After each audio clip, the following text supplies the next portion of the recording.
I was sold at auction like livestock, bid on by monsters who collect omegas the way humans collect art.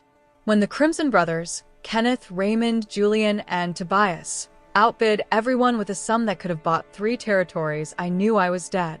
For Alpha Kings don't spend that kind of money unless they're planning something truly horrific. They dragged me to their obsidian palace, threw me into a candlelit chamber that reeked of power and danger, and made me an offer I didn't understand. Resist us until dawn, and you go free. For Alphas stood at the back of the room, and the temperature seemed to drop 10 degrees when they moved forward. I didn't need introduction to know who they were. The Crimson Brothers were legendary for all the worst reasons. Kenneth, Raymond, Julian, and Tobias Crimson. Quadruplet Alpha Kings who'd inherited their father's empire 2 years ago. Hadrian Crimson had been a monster, famous for collecting rare omegas and destroying them slowly. Everyone assumed his sons were continuing the family business. Respectfully, Alpha Kings, Drake Thornwood said, not sounding respectful at all. This particular item interests me greatly. I'm prepared to bid substantially. 1 million gold, Kenneth interrupted, his voice carrying absolute authority. Final offer. Anyone want a counter? Silence.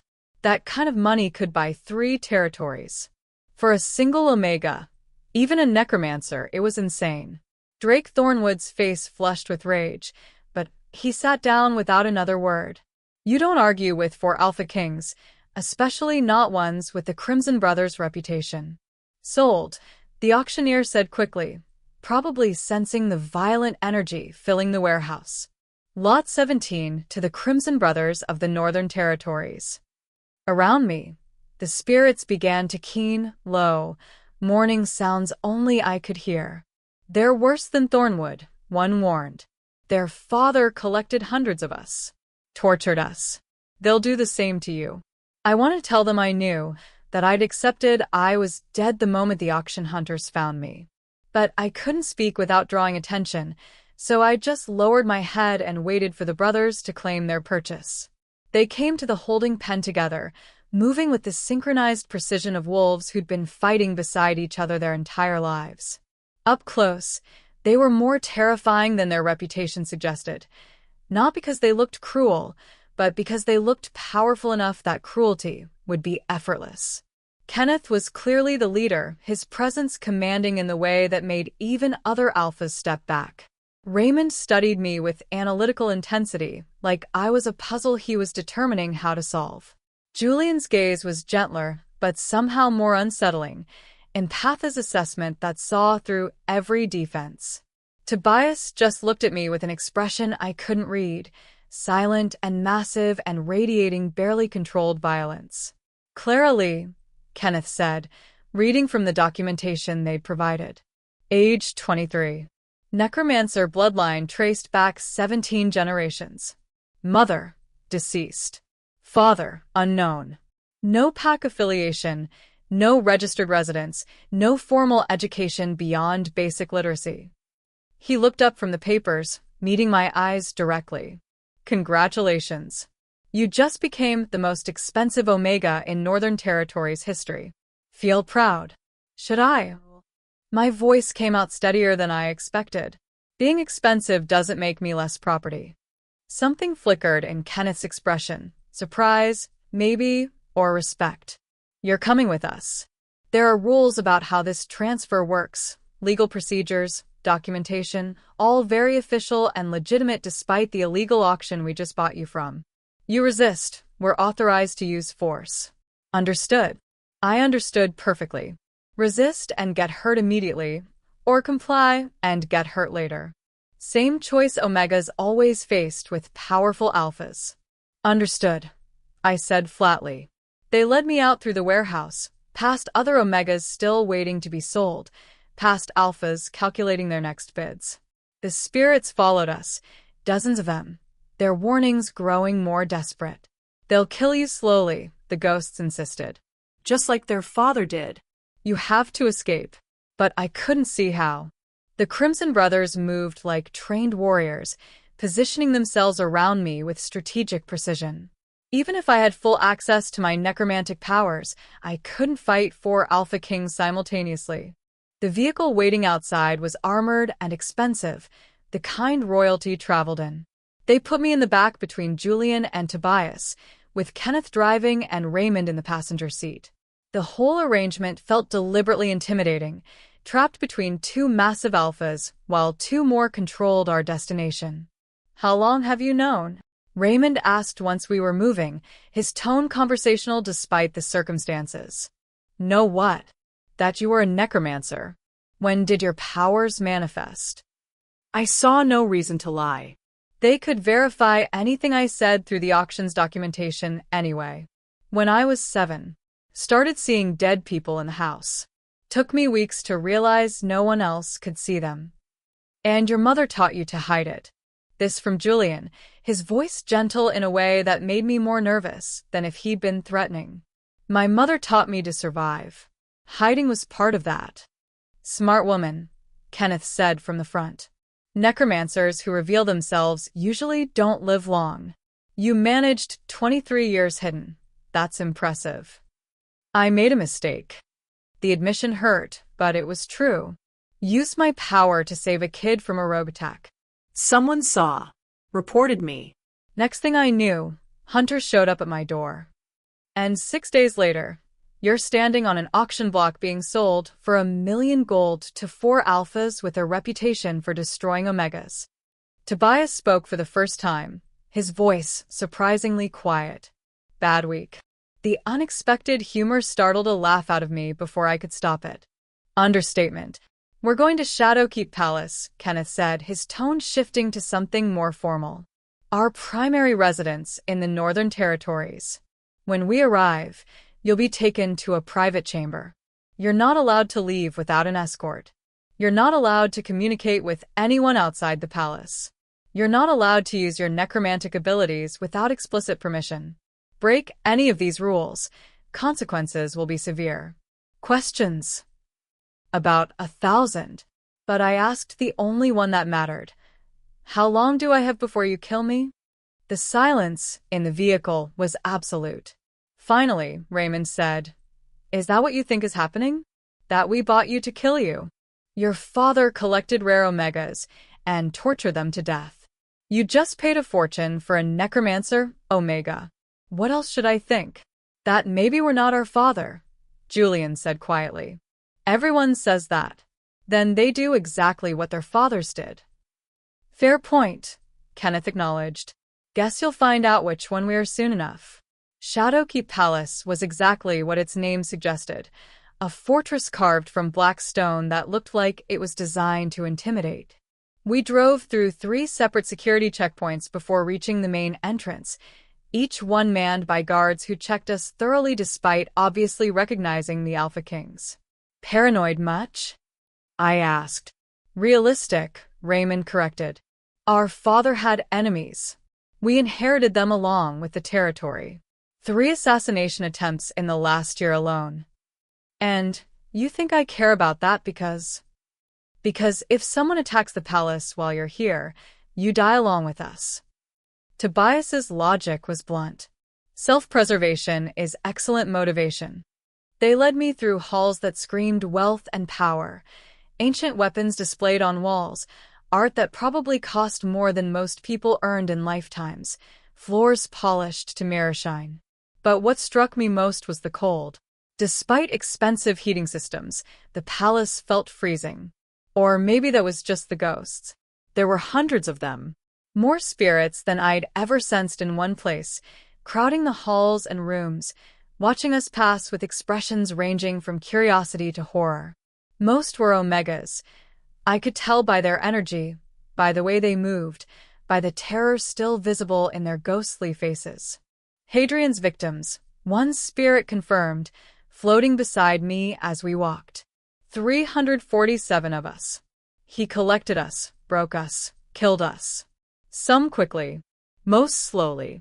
I kept my face carefully neutral, not wanting to reveal I could see them. But Julian glanced at me with those 2 knowing empath eyes. "You sense them, don't you?" he asked quietly. "Our father's victims. They're still here." I froze mid-step. You know about spirits? We know the palace is haunted. Our father bragged about it, claimed the terror of dying Omegas imprinted on the building itself. Julian's expression was pained. We can't see them.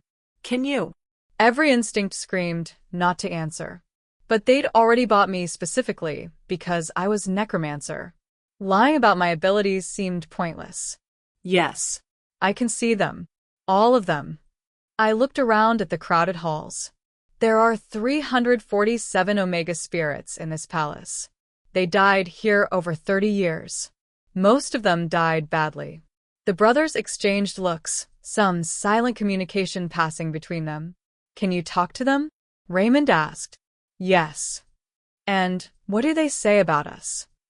I listened to the whispers, to the spirits pressing close with messages they wanted delivered. They say you're not your father, I admitted.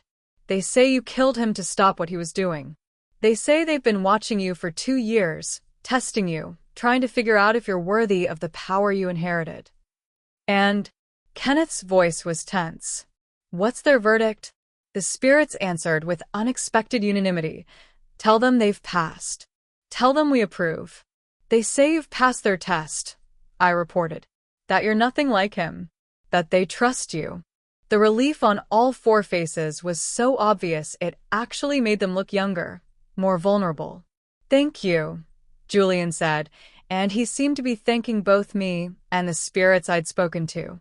We continued walking, the ghosts following, until we reached a massive set of double doors that opened into the most intimidating chamber I'd ever seen.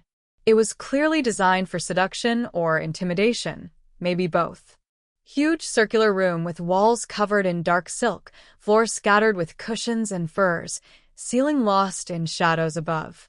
Hundreds of candles provided the only light, casting everything in flickering warmth that should have been romantic, but just felt ominous. In the center of the room was a raised platform with more cushions, arranged in a way that suggested this was where the real activities happened.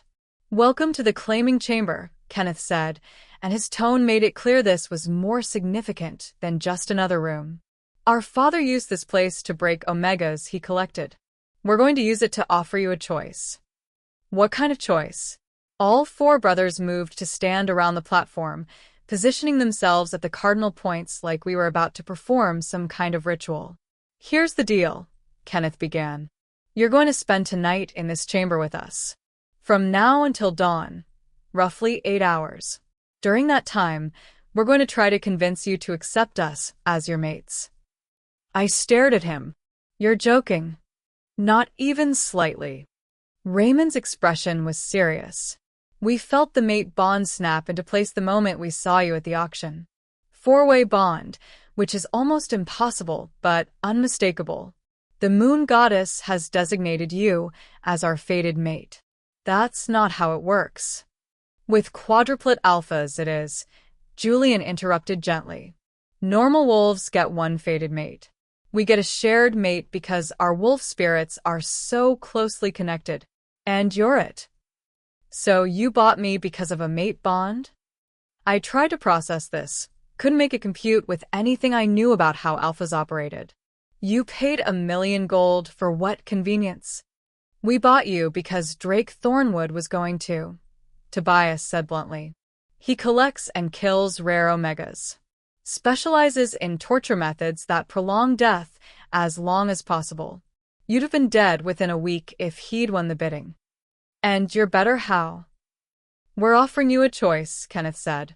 That's the difference. Resist us until dawn. Actively refuse the mate bond for the entire night, and we let you go. We'll give you money, set you up with new identity, help you disappear somewhere our father's networks won't find you. You'll be free. But if I can't resist? If the mate bond works, then you accept us as mates, and we claim you properly. Bond ceremony, political alliance, the whole traditional process. Raymond's voice was steady. But only if you genuinely want it. Not because we forced you, not because you felt you had no choice, but because the mate bond is real and you decided to accept it. I looked at each of them, trying to see the trap. There had to be a trap. Alphas didn't offer Omegas real choices, didn't respect refusals, didn't care about consent. What's the catch? I demanded. No catch, Julian said. Just the test. 8 hours to prove to ourselves that we're not our father, that we can feel a mate bond and still respect your autonomy enough to let you go if that's what you choose. And if I just lie? Say I'm refusing when I actually accept the bond. I'm an empath, Julian reminded me. I'll know if you're lying. And Clara? The bond itself makes lying almost impossible. If you genuinely feel it and accept it, we'll all know. If you genuinely reject it, that will be obvious too. Tobias added, our father forced his will on every Omega he collected. Never gave them choice, never cared about consent. If we can let you go tomorrow despite feeling the mate bond, we'll know we're different than him. If we can't. He trailed off, the implication clear. So, I'm your test case for whether you've broken your father's patterns, I said slowly. That's what this really is. Yes, Kenneth confirmed. Brutal honesty. We need to know if we're capable of being better than him. You're the most extreme test possible. Fated mate who has every reason to refuse us, who we have absolute power over, who we want desperately to keep. If we can let you go under those circumstances, we'll have proven something important. And if you can't, then we're more like our father than we thought, and you'll have good reason never to trust us. The spirits around the room were agitated, whispering urgently. This is real, they told me. They mean it. They're genuinely testing themselves. But the bond is real too, another warned. We can feel it from here. 4 connections already forming. Refusing until dawn will be almost impossible. I looked at the 4 Alpha Kings surrounding me, powerful, dangerous, supposedly trying to be better than their heritage. At the chamber designed for breaking wills. At the 8 hours stretching ahead. And I made a decision I'd probably regret. Fine, I said. Let's see if you're as different as you claim. But I'm warning you now, I spent 23 years surviving by never trusting powerful alphas. 8 hours isn't going to change that. Kenneth smiled, and it was almost genuine. Good. If this was easy, it wouldn't prove anything. So, how does this work? You try to seduce me, and I resist? More like we talk, Raymond said.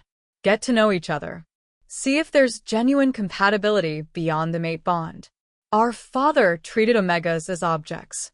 We're going to treat you as a person and see what happens. And if I attack you, try to escape. Then we defend ourselves, Tobias said simply. But we won't hurt you beyond what's necessary to stop you. Self-defense, not punishment. Julian gestured to the cushions on the central platform. Please sit. Get comfortable. The next 8 hours are going to be intense regardless of how they end. I climbed onto the platform, positioning myself where I could see all 4 of them, back to the walls so nothing could approach from behind. The brothers settled around the edges, maintaining respectful distance. So, Kenneth said, let's start simple. Tell us about Clara Lee. Not the necromancer, not the auction purchase, not the terrified Omega. The actual person. And despite every instinct screaming not to, despite knowing this was probably manipulation, despite the mate bond already starting to pull at my heart, I started talking. The 8 hours until dawn suddenly felt both too long and not nearly long enough. 8 hours to resist 4 Alpha Kings who already feel the mate bond. Would you take that bet? Drop a yes or absolutely not in the comments and subscribe because this resistance challenge is about to get complicated when Clara realizes the brothers might actually be telling the truth. The first hour was almost civilized, which made it more unnerving than if they'd been aggressive. Kenneth started with basic questions: where I'd lived, what kind of work I'd done, how I'd survived in the border territories. Raymond asked about my education, my understanding of necromantic theory, whether I'd ever met another necromancer. Julian wanted to know about my emotional state, my relationships, whether I had friends or connections I'd left behind. Tobias mostly stayed silent, But his questions when they came were surprisingly perceptive, asking about the practical realities of hiding supernatural powers, about the physical toll of suppressing necromancy, about what it felt like to constantly see the dead. I answered carefully, revealing just enough to seem cooperative without giving them anything they could use against me. But the longer we talked, the harder it became to maintain that distance. Because they were genuinely listening. Not performing interest while waiting to pounce. Not extracting information for future manipulation. Actually listening. Asking follow-up questions that showed they'd retained what I said, making connections between different parts of my story that demonstrated real attention. You said your mother died when you were 18, Raymond said during a pause in the conversation. But you didn't say how. Was it natural causes, or? An alpha killed her. I kept my voice flat, factual. She was working as a healer in a border clinic. One of her patients was an alpha's mate who'd been abused. My mother treated her injuries, helped her escape. The alpha found out, tracked my mother down, killed her as punishment for interfering. And you watched, Julian said quietly, his empath senses probably picking up the trauma I tried to hide. I watched from the clinic closet where my mother had hidden me. Watched him strangle her. Watched her spirit separate from her body and turned to look at me one last time before passing on. The memory still burned after 5 years. That's when I learned that necromancers can't bring people back. We can see the dead, talk to them, command them if they haven't passed to whatever comes next. But once they're truly gone, they're gone. No resurrection, no second chances. I'm sorry, Kenneth said, and he sounded like he meant it. That shouldn't have happened. A lot of things that happen to Omegas shouldn't happen. They happen anyway because Alphas have power and we don't. Hence your extremely healthy trust issues regarding powerful Alphas, Raymond observed. Can't say I blame you. Which makes this whole situation even more complicated, Julian added. You're supposed to trust us enough to accept a mate bond when your entire life experience has taught you that trusting Alphas gets you killed. That's why we're giving you the choice, Tobias rumbled. Trust earned, not forced. I studied them, trying to see the deception, the manipulation, the trap. But their body language was open, their expressions genuine, their energy, as much as I could read it, seemed honest. The mate bond tugged at my consciousness, for separate threads trying to weave themselves into connection. I could feel them now that I was paying attention. Kenneth's steady authority, Raymond's sharp intelligence, Julian's emotional depth, Tobias's protective strength. Each distinct, each compelling, each promising something I'd spent my whole life believing I'd never have. Safety. Partnership. Home. Stop it, I said sharply. Kenneth's eyebrows rose. Stop what? Whatever you're doing to make the bond feel stronger.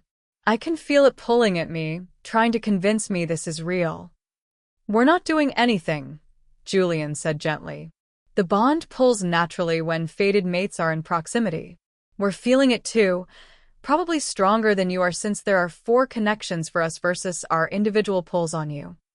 Then how do I make it stop? You don't. You resist it consciously. Fight the urge to accept what it's offering.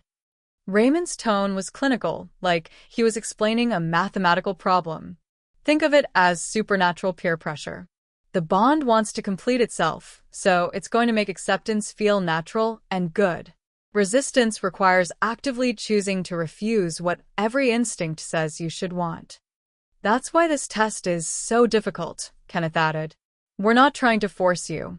The bond itself is doing that naturally. We're just here, trying to prove we're worth the risk if you do decide to accept. And if I can't resist until dawn, then you can't, and we'll know the moon goddess's judgment is stronger than either of our wills. Tobias shrugged his massive shoulders. Not a failure, just acceptance of fate. I don't believe in fate. I believe in choices. Good, Julian said with a slight smile. So do we. That's why we're doing this. The second hour got harder. They shifted from questions to stories, telling me about their lives, their childhood under Hadrian's rule, what it had been like growing up knowing their father was a monster. "He started collecting omegas when we were 10, Kenneth said, his voice distant with memory. "Brought them to the palace, paraded them in front of council members like they were art pieces he'd acquired. Most didn't last more than a few months. Some died from the torture. Some died from grief when they realized escape was impossible. A few killed themselves rather than endure more. We had to watch sometimes," Raymond continued, his analytical mask slipping to show genuine pain. "Father called it education, teaching us how to properly dominate lower-ranked wolves, how to break resistance, how to ensure obedience, how to make examples that would terrify others into submission. Julian was his favorite test subject," Tobias said quietly, and I saw Julian flinch at the memory. Empath abilities meant he felt everything the Omegas felt. Father would torture them while forcing Julian to experience their terror and pain. Said it would teach him to control his powers. "It taught me that I never wanted to be anything like him," Julian said, his voice rough. "Feeling what those Omegas felt as they died, there aren't words for that kind of horror. I spent years learning to shield so I wouldn't go insane from the constant exposure to their suffering. I wanted to doubt them, wanted to believe this was manipulation designed to make me sympathetic. But the spirits around the room were confirming every word, their ghostly presences pressing close with validation. "It's true," they whispered. "All of it. Hadrian was a monster. His sons suffered too, in different ways. Why didn't you stop him sooner?" I asked. "If you knew what he was doing was wrong, why wait until you were adults?" "Because he would have killed us," Kenneth said bluntly. "Father didn't tolerate disobedience from anyone, including his sons. We tried small rebellions as teenagers, freeing an Omega here, sabotaging a torture session there. He caught us every time and punished us severely enough that we learned to hide our resistance better. We spent years planning," Raymond added, "building alliances with council members who were disgusted by Father's excesses, gathering evidence of his crimes, preparing for the moment we'd be strong enough to challenge him. And 2 years ago, we finally did," Tobias finished. "Caught him alone in the throne room. All 4 of us together, coordinated attack. He fought well. Father was a powerful alpha even in his 60s. But 4 against 1, we won. I drove the blade through his heart," Tobias continued, his eyes distant. "Watched him die. Felt satisfaction about it that probably makes me as monstrous as he was." "It doesn't," I heard myself say, surprising myself with the vehemence. "He deserved to die. The only question is why you waited so long." "Because we wanted to survive the aftermath," Kenneth explained. "Killing an Alpha King is treason unless you can prove extreme cause. We had to document his crimes, build political support, ensure the council would accept his death as justified execution rather than patricide. They accepted it because dozens of Alphas came forward with testimony about Omegas he destroyed who belonged to their packs," Raymond said. "Turns out Father's hobby had created enemies throughout the territories. Our coup was practically welcomed. And you've spent the last 2 years trying to dismantle everything he built," I said, pieces clicking together. "That's why the auction still exists, even though you killed him. The networks are too entrenched to eliminate quickly." Exactly. "We've shut down 3 major trafficking operations, freed over 200 captured Omegas, and prosecuted 47 Alphas for illegal trading." Kenneth's frustration was evident. "But the council is corrupt. Half of them profited from Father's empire. They block our reforms, protect the remaining traffickers, and maintain the system because it benefits them. Which is why we recognized you from intelligence reports," Raymond added. "We've been tracking rumored necromancers for a year, hoping to find you before Drake Thornwood or someone like him did. When you appeared at that auction, we had to act fast."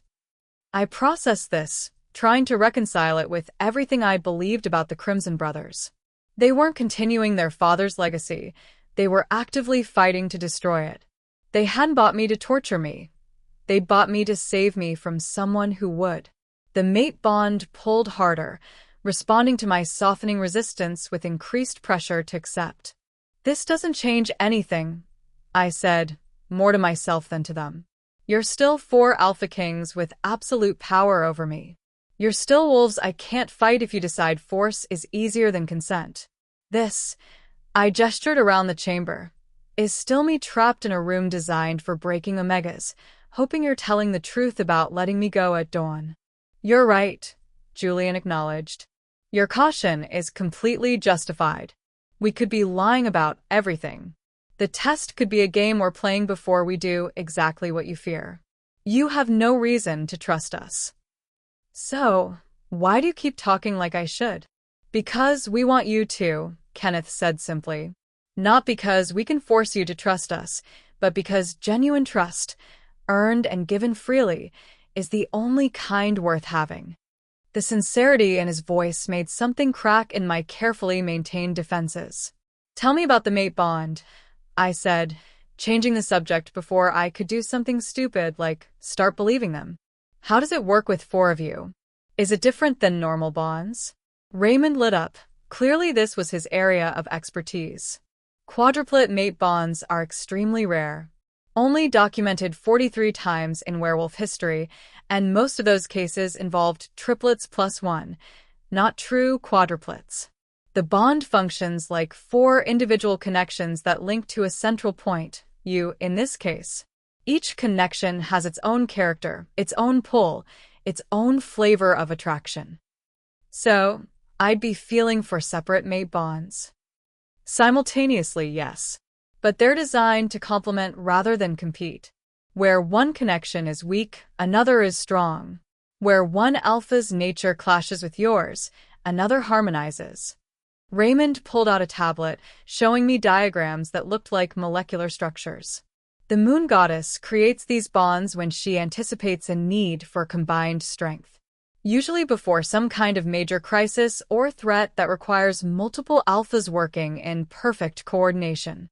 So, bonding with you, 4 means I'm being recruited for some kind of supernatural war?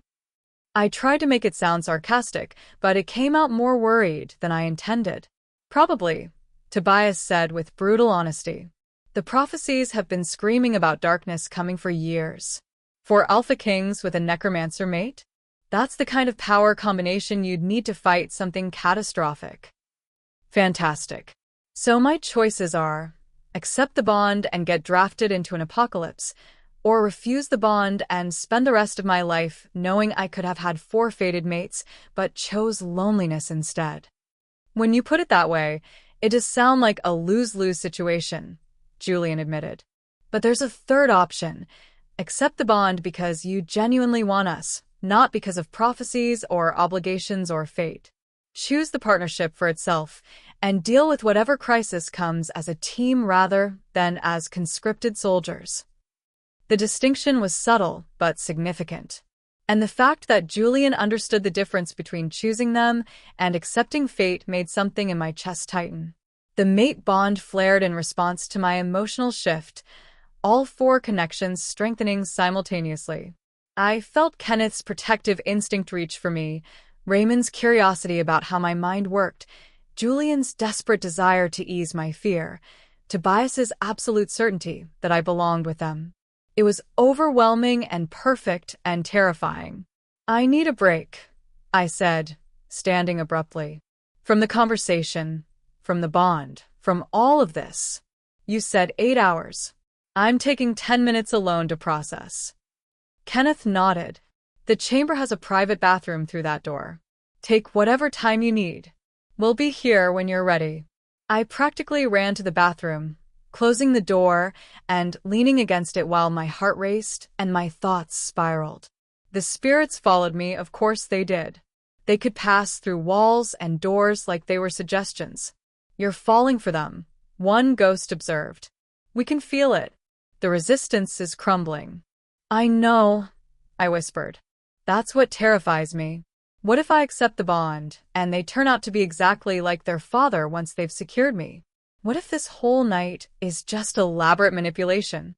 Then we'll help you escape, another spirit promised.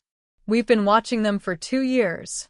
If they betray you, if they become their father, we'll find a way to free you. But we don't think they will, a third added. They've had absolute power for 2 years and haven't abused it. They've had opportunities to continue Hadrian's work and chose reform instead. They killed their own father to stop the torture. These are not wolves who follow their heritage blindly. But trusting them means being vulnerable, means accepting that they could hurt me and hoping they won't. I've spent my entire adult life avoiding exactly this kind of risk. And you've been safe, the first spirit agreed. Safe and alone and surviving without ever really living. Is that what you want forever? I didn't have an answer to that. A knock on the bathroom door made me jump. Clara? Julian's voice, concerned but not demanding. You okay there? Your emotions are spiking. I can feel the fear from here. I'm fine, I called back, steadying my voice. You're allowed to not be fine. This is an impossible situation we've put you in. Then why put me in it? Silence. Then, because the alternative was letting Drake Thornwood buy you, and that definitely ends with your death. At least this way, you have a chance at something better. Even if that something better is just freedom and money at dawn tomorrow. I opened the door, finding Julian standing there alone, his expression gentle and genuinely worried. Where are the others? I asked, giving you space. I came because I felt your panic and wanted to make sure you were actually okay, not just saying the words. I don't know if I'm okay. I don't know what I am right now. That's fair. Want to talk about it? And somehow I did. I told Julian about the fear of trusting alphas, about watching my mother die for helping someone, about the 5 years I'd spent hiding and surviving and never letting anyone close enough to hurt me. He listened without trying to fix anything, without offering false reassurances, just being present with my fear in a way that made it slightly less overwhelming. You know what the fucked up part is? I said finally. I want to trust you. All 4 of you. The mate bond is pulling at me. Yes, but it's more than that. You seem genuine. You seem like you're actually trying to be better than your father. And that terrifies me because wanting to trust you makes me vulnerable to being wrong. It does, Julian agreed. Trust is always a risk. The only question is whether the potential reward is worth it. And what's the reward? What do I get if I accept the bond and it turns out you're telling the truth? Julian's smile was soft. 4 alpha kings who will protect you, value you, and fight beside you for whatever crisis the moon goddess thinks requires a necromancer mate. Also, probably a decent amount of political drama, some world-saving adventures, and the chance to fundamentally reshape how the Northern Territories treat Omegas. When you put it that way, how can I resist? I tried for sarcasm, but it came out more wistful than I intended. You can resist by remembering that all of that requires trusting 4 wolves you met 3 hours ago. It's not wrong to choose safety over risk. Julian's honesty was almost painful. If you walk away at dawn, no one, not us, not the spirits, not the moon goddess herself, has the right to judge you for it. The validation of my fear was somehow more effective than any argument for trust could have been. How much time is left? I asked. Julian checked his watch. About 5.5 hours until dawn. Plenty of time to keep resisting, if that's what you choose. Or plenty of time to keep falling for you, if I'm not careful. That too. We stood there in the bathroom doorway, the mate bond humming between us, and I made a decision I'd probably regret. Let's go back, I said. I want to hear more about what happens if I do accept. Not because I've decided to, but because informed decisions require complete information. Julian's expression showed hope carefully tempered with respect for my autonomy. Whatever you need. 5.5 hours left and Clara's resistance is crumbling. Would you have made it this far, or already surrendered? Drop your answer below and subscribe because the mate bond is about to get intense when the assassins show up. The 3rd hour was spent discussing practical realities, what accepting the mate bond would actually mean for my daily life. You'd be Luna, Queen of the Northern Territories, Kenneth explained. Which sounds impressive, but mostly means endless political meetings, council negotiations, and diplomatic functions where you smile while alphas who hate our reforms try to undermine everything we're building. Sounds delightful, I said dryly. It's not, Raymond admitted. But you'd also have resources to pursue your necromantic research, access to historical archives about death magic that have been sealed for centuries, and the authority to implement protections for omegas throughout our territories. That got my attention. What kind of protection? Sanctuaries where omegas can live without alpha oversight. Education programs. Legal reforms that make it harder for alphas to exploit or abuse lower-ranked wolves. Basically, everything our father prevented, and we've been trying to implement for 2 years with limited success. Kenneth's frustration was obvious. Turns out dismantling centuries of hierarchy is complicated when half the council profits from maintaining it. And you think having a necromancer Luna would help? Fear, Tobias said bluntly. Alphas respect power. Your necromancy makes you terrifying in ways normal omegas aren't. Command over the dead, ability to summon spirits, divine connection to death itself. That scares the wolves who rely on physical dominance. So, I'd be your weapon for political intimidation. You'd be our partner with abilities that complement our own, Julian corrected gently. We handle military strength and territorial authority. You handle supernatural threats and death magic. Together, we're more formidable than separately. It was pragmatic and honest, and somehow more convincing than if they'd tried to romance me with promises of love and devotion. What about the actual relationship? I asked. 4 mates is complicated enough, without adding in the political dimension. How does that even work? Do I rotate between you? Maintain separate connections? Try to balance 4 different relationships simultaneously? The brothers exchanged glances. Clearly, they discussed this extensively. Honestly, we don't know, Kenneth admitted. There are historical precedents, but every quadruplet bond functions differently based on the personalities involved. We'd figure it out together. Some things would be individual, private conversations, one-on-one time, personal connections that are just between you and one of us, Raymond added. Other things would be shared, group decisions, combined activities, the sense that all 5 of us are a single unit rather than 4 separate partnerships. And physically? I forced myself to ask the question, feeling my face heat. Whatever you're comfortable with, Julian said immediately. The bond doesn't require physical intimacy to function, though it makes it more intense when chosen freely. Some quadruplet bonds are completely physical with all partners simultaneously. Others maintain separate, intimate relationships with group emotional connection. It's entirely dependent on what feels right to everyone involved. Tobias added, we're also brothers, which adds complexity. Sharing a mate doesn't mean sharing intimate moments. We'd each have our own relationship with you, and respecting boundaries would be essential. The clinical discussion of something that should have been awkward was somehow reassuring. They'd clearly thought through the logistics and complications rather than just assuming everything would work out through destiny. I'm starting to see why the moon goddess thought this required a test, I said. This is not a simple decision. No, Kenneth agreed. It's not. Which is why we're giving you genuine choice instead of forcing acceptance and hoping you adjust eventually. The mate bond pulled harder. It had been strengthening steadily throughout the conversation, responding to my increasing openness with increased pressure to just accept already. I could feel each connection distinctly now. Kenneth's steady certainty, grounding and reliable. Raymond's fascinating complexity, intellectual challenge, and curiosity. Julian's emotional depth, offering understanding I'd never experienced. Tobias's fierce protection, promising safety I'd never had. Together, they made something overwhelming and perfect and so tempting I was starting to forget why I'd been resisting.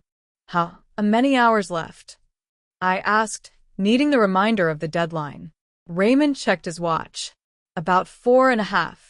You're doing remarkably well considering the bond's strength. It doesn't feel like I'm doing well. It feels like I'm barely holding on.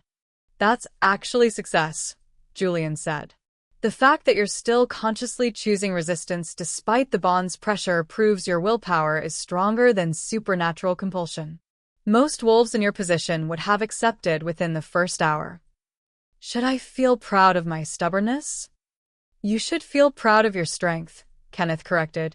Stubbornness implies irrationality. This is informed resistance based on legitimate concerns. There's a difference. Before I could respond, the temperature in the chamber dropped 20 degrees in an instant. All four brothers reacted simultaneously, standing, positioning themselves between me and the doors, their bodies shifting into combat readiness so fast it was like watching a single organism move. What? I started to ask. We're under attack, Kenneth said tersely. The palace wards just triggered. Multiple hostile presences, moving fast toward this chamber specifically. How is that possible? You said there were 3 security checkpoints. Which means someone inside betrayed us. Raymond's voice was cold, calculated. Tobias, Julian, secure Clara. Kenneth and I will handle the primary assault. But they didn't get the chance to implement that plan. The doors exploded inward with force that sent wooden fragments across the room like shrapnel. 4 wolves burst through, elite warriors moving with coordinated precision that screamed professional assassination squad. They didn't bother with introductions or demands. Just attacked immediately, targeting the brothers with silver blades designed to kill even the strongest alphas. The fight was brutal and fast. Kenneth met the first attacker head-on, blocking a silver knife meant for his throat and twisting the warrior's arm until bone cracked audibly. Raymond ducked under a second blade, using his smaller size to get inside the attacker's guard and drive his own knife into the wolf's stomach. Julian and Tobias stayed close to me, defending rather than attacking, preventing the other 2 assassins from reaching where I'd frozen in the center of the platform. But these weren't normal fighters. They moved with supernatural speed and precision, working together with the kind of coordination that only came from extensive training. And their weapons, silver blades coated with something dark and viscous, were causing damage even the brothers' alpha healing couldn't immediately counter. Within 2 minutes, Kenneth was down on one knee with a blade lodged in his shoulder. Raymond was bleeding from a deep stomach wound that should have healed by now but was turning black around the edges. Julian had taken a slash across his chest protecting me, and Tobias was facing 2 assassins simultaneously while trying to shield us both. They were losing, and I realized with sudden, terrible clarity that I couldn't let them die. Not because of the mate bond. Not because I needed their protection, but because they were genuinely good wolves trying to be better than their heritage, and the world needed more of those, not fewer. I'd spent 23 years hiding my necromantic power, suppressing it, using only the bare minimum to survive. My mother had taught me that necromancers who revealed their full abilities died quickly, too valuable to live freely, too dangerous to leave alone. But what good was survival if I watched 4 good wolves die because I was too afraid to use what I'd been given? The spirits around the room were screaming, hundreds of Omega ghosts pressing close with desperate encouragement. Save them, they begged. We'll help. Just call us. Let us fight. I'd never commanded spirits before. Never tried to make them tangible enough to affect the physical world. Never pushed my necromancy beyond passive observation and communication. But I'd also never watched people I might actually care about dying in front of me. Okay, I whispered to the ghosts. Let's do this. I dropped every suppression technique my mother had taught me. Let my necromantic power flood through me unrestricted for the first time in my life. Felt it burn through my veins like liquid silver, felt my eyes start glowing with deathlight, felt the boundary between living and dead become permeable under my will. Spirits of Shadowkeep Palace, I commanded, my voice resonating with power I'd never accessed before. I am Clara Lee, necromancer of the 17th bloodline. I call upon you now, manifest, take form, defend those who ended your killer's reign. The response was immediate and overwhelming. 347 Omega spirits answered my call, their ghostly forms solidifying into visible, tangible presences. They weren't fully physical, more like solid air, barely there but undeniably present. But it was enough. The spirits attacked the assassins with centuries of accumulated fury. Ghostly claws raked across faces. Spektral tid Tora trots. Dead Omegas who'd been helpless victims in life became avenging angels in death, their collective rage channeled through my necromantic power into devastating assault. The assassins screamed, terror and pain mixing into sounds that barely registered as human. They tried to fight back, but how do you kill something already dead? Their silver blades passed through spirits without effect. Their supernatural strength meant nothing against enemies who didn't have physical bodies to damage. Within 30 seconds, all 4 assassins were on the ground, overwhelmed by an army of the dead. "Stop," I commanded, and the spirits froze immediately, holding the assassins pinned but not killing them. "Kenneth needs them alive for interrogation." The brothers stared at me with expressions ranging from shock to awe to something that might have been fear. "Clara," Kenneth breathed, still on one knee with the blade in his shoulder. "What did you just do?" "I saved your lives," I said, my voice still carrying that weird resonance of necromantic power. "You're welcome." Raymond made a sound that was half laugh, half groan of pain. "You commanded an army of spirits. Made them tangible. Used them as weapons. That level of necromancy isn't supposed to be possible. Apparently, it is when properly motivated." I looked at the spirits still holding the assassins. "Thank you. You can release them now. The brothers will handle it from here." The ghosts obeyed immediately, fading back to their normal, barely visible state but staying close, clearly ready to respond if I called again. "Someone want to explain why we just got attacked by elite assassins during what was supposed to be a private claiming ceremony?" I asked, moving to help Julian with his chest wound despite having no healing training. "Someone on the council knew we bought you," Kenneth said grimly, pulling the blade from his shoulder with a grunt of pain.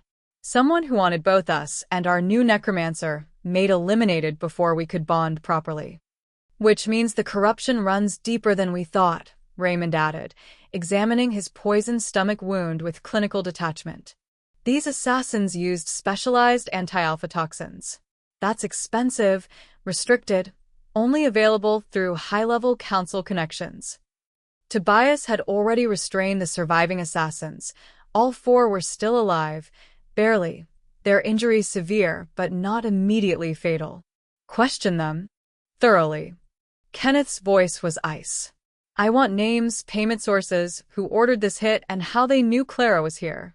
Someone is going to give me answers, one way or another." But before they could begin interrogation, my necromantic senses screamed a warning. Something else was coming.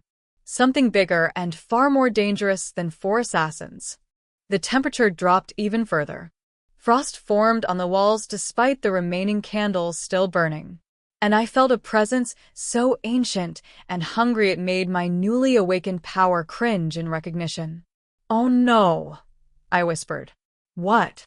Julian asked, picking up on my sudden terror. "Clara, what's wrong?" My power surge, commanding that many spirits, making them manifest, using necromancy at that level, it was like a beacon. I looked at the brothers, at the assassins, at the spirits watching with growing alarm. I just announced to every supernatural creature with death sense that there's a powerful necromancer in the Northern Territories, including something that's been hunting my bloodline for centuries. "What kind of something?" Kenneth demanded. The answer came not from me, but from a voice that seemed to come from everywhere and nowhere, ancient, cold, infinitely patient. "A necromancer awakens." How delightful. It's been decades since I've had a proper meal. The spirits around the room began screaming in terror, their ghostly forms flickering as something pulled at them, trying to consume them. "The Hollow King," I said, my voice barely above a whisper. "Ancient necromancer spirit that devours others like me." My mother spent my entire childhood teaching me to hide specifically, so he wouldn't find me. And you just revealed yourself to save us, Raymond said, understanding dawning with horror. Clara, what have you done? What I had to. I met his eyes, then Kenneth's, then Julian's and Tobias's in turn. You were dying. I couldn't watch that happen, even if it means that thing knows where I am now. The Hollow King's voice echoed again, closer this time. Come to me, young necromancer. Let me show you what true power over death looks like. Just before I consume you and add your strength to my own. The spirits pressed close around me, protective despite their terror. We won't let him take you, they promised. We'll fight. Against the Hollow King? You'd be consumed in seconds. I looked at the four brothers, at the mate bond still incomplete between us, at the impossible choice crystallizing before me. I need to leave. Immediately. Draw him away from the palace before he manifests here and kills everyone. Absolutely not, all four brothers said simultaneously. You don't understand. We understand perfectly, Kenneth interrupted, rising to his feet despite his injuries. An ancient death spirit wants to devour our mate. Our response is not to let you sacrifice yourself. Our response is to figure out how to kill something that's already dead. You can't kill the Hollow King. Wolves have been trying for centuries. Wolves working alone, Raymond corrected. Not four Alpha Kings bonded to a necromancer who can command spirit armies. That's a different scenario entirely. We haven't completed the bond, I reminded them. And there's only 4 hours until dawn. If I resist that long, you're supposed to let me go free.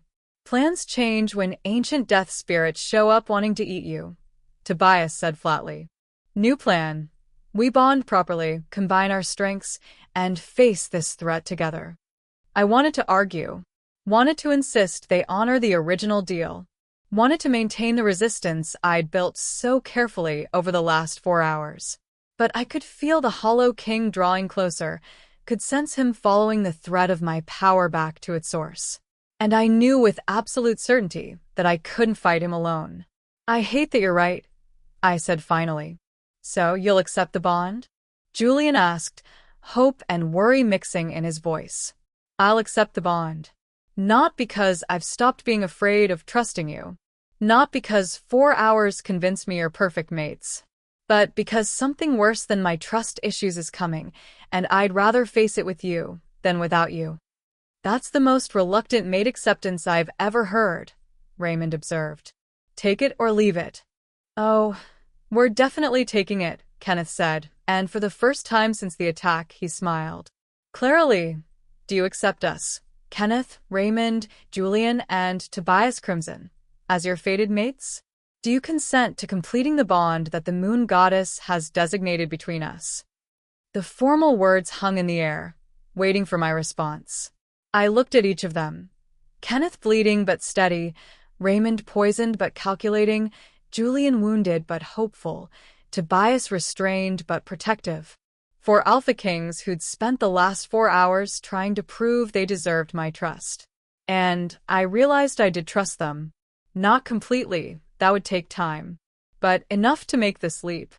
I do, I said. I accept you as my mates. All 4 of you. Moon Goddess, help us all. The mate bond snapped into completion all at once. It was like being struck by lightning, for connections slamming into place simultaneously, power flooding through channels that had been waiting to open. I felt Kenneth's strength flow into me, Raymond's intelligence, Julian's emotional depth, Tobias's protection. And they felt me in return, my necromantic power, my years of survival, my fear and hope and desperate courage. Silver light exploded from where we stood, so bright it illuminated the entire palace. Every wolf in the Northern Territories would have felt that surge of power, the completion of a quadruplet alpha mate bond combined with necromantic magic creating something unprecedented. When the light faded, I was still standing on the platform. But I wasn't alone anymore. The mate bond connected us, not just emotionally, but spiritually and magically. I could feel the brothers' presences in my mind like permanent residents, could sense their emotions and thoughts and immediate intentions. And they could feel me the same way. "This is incredible," Raymond's mental voice said, clear as if he'd spoken aloud. "This is terrifying," Julian countered. "We're connected in ways I didn't know were possible." "This is perfect," Kenneth thought firmly. "This is what we needed." "This is war," Tobias finished. "Because something's coming, and it's hungry." The Hollow King's presence intensified, drawn by the massive power surge of our completed bond. "Interesting," his ancient voice observed. "A necromancer bonded to 4 alphas. You've made yourself even more valuable, child. When I consume you, I'll gain not just your power, but theirs as well." "Then come try," I said aloud, drawing strength from the mate bond and the 347 spirits still crowding the chamber. "I'm not helpless anymore. And I'm not alone." "Not yet," the Hollow King agreed. "But soon. Very soon." His presence retreated, not gone, just waiting. Preparing. "So," Kenneth said into the sudden silence. Our claiming ceremony got interrupted by assassination attempt and an ancient death spirit. That's definitely going in the Northern Territory's history books. Despite everything, the violence, the fear, the impossibly dangerous threat we now faced, I laughed.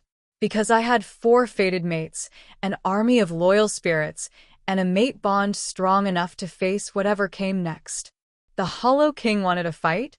He was about to learn why you didn't threaten a necromancer with 4 alpha kings backing her.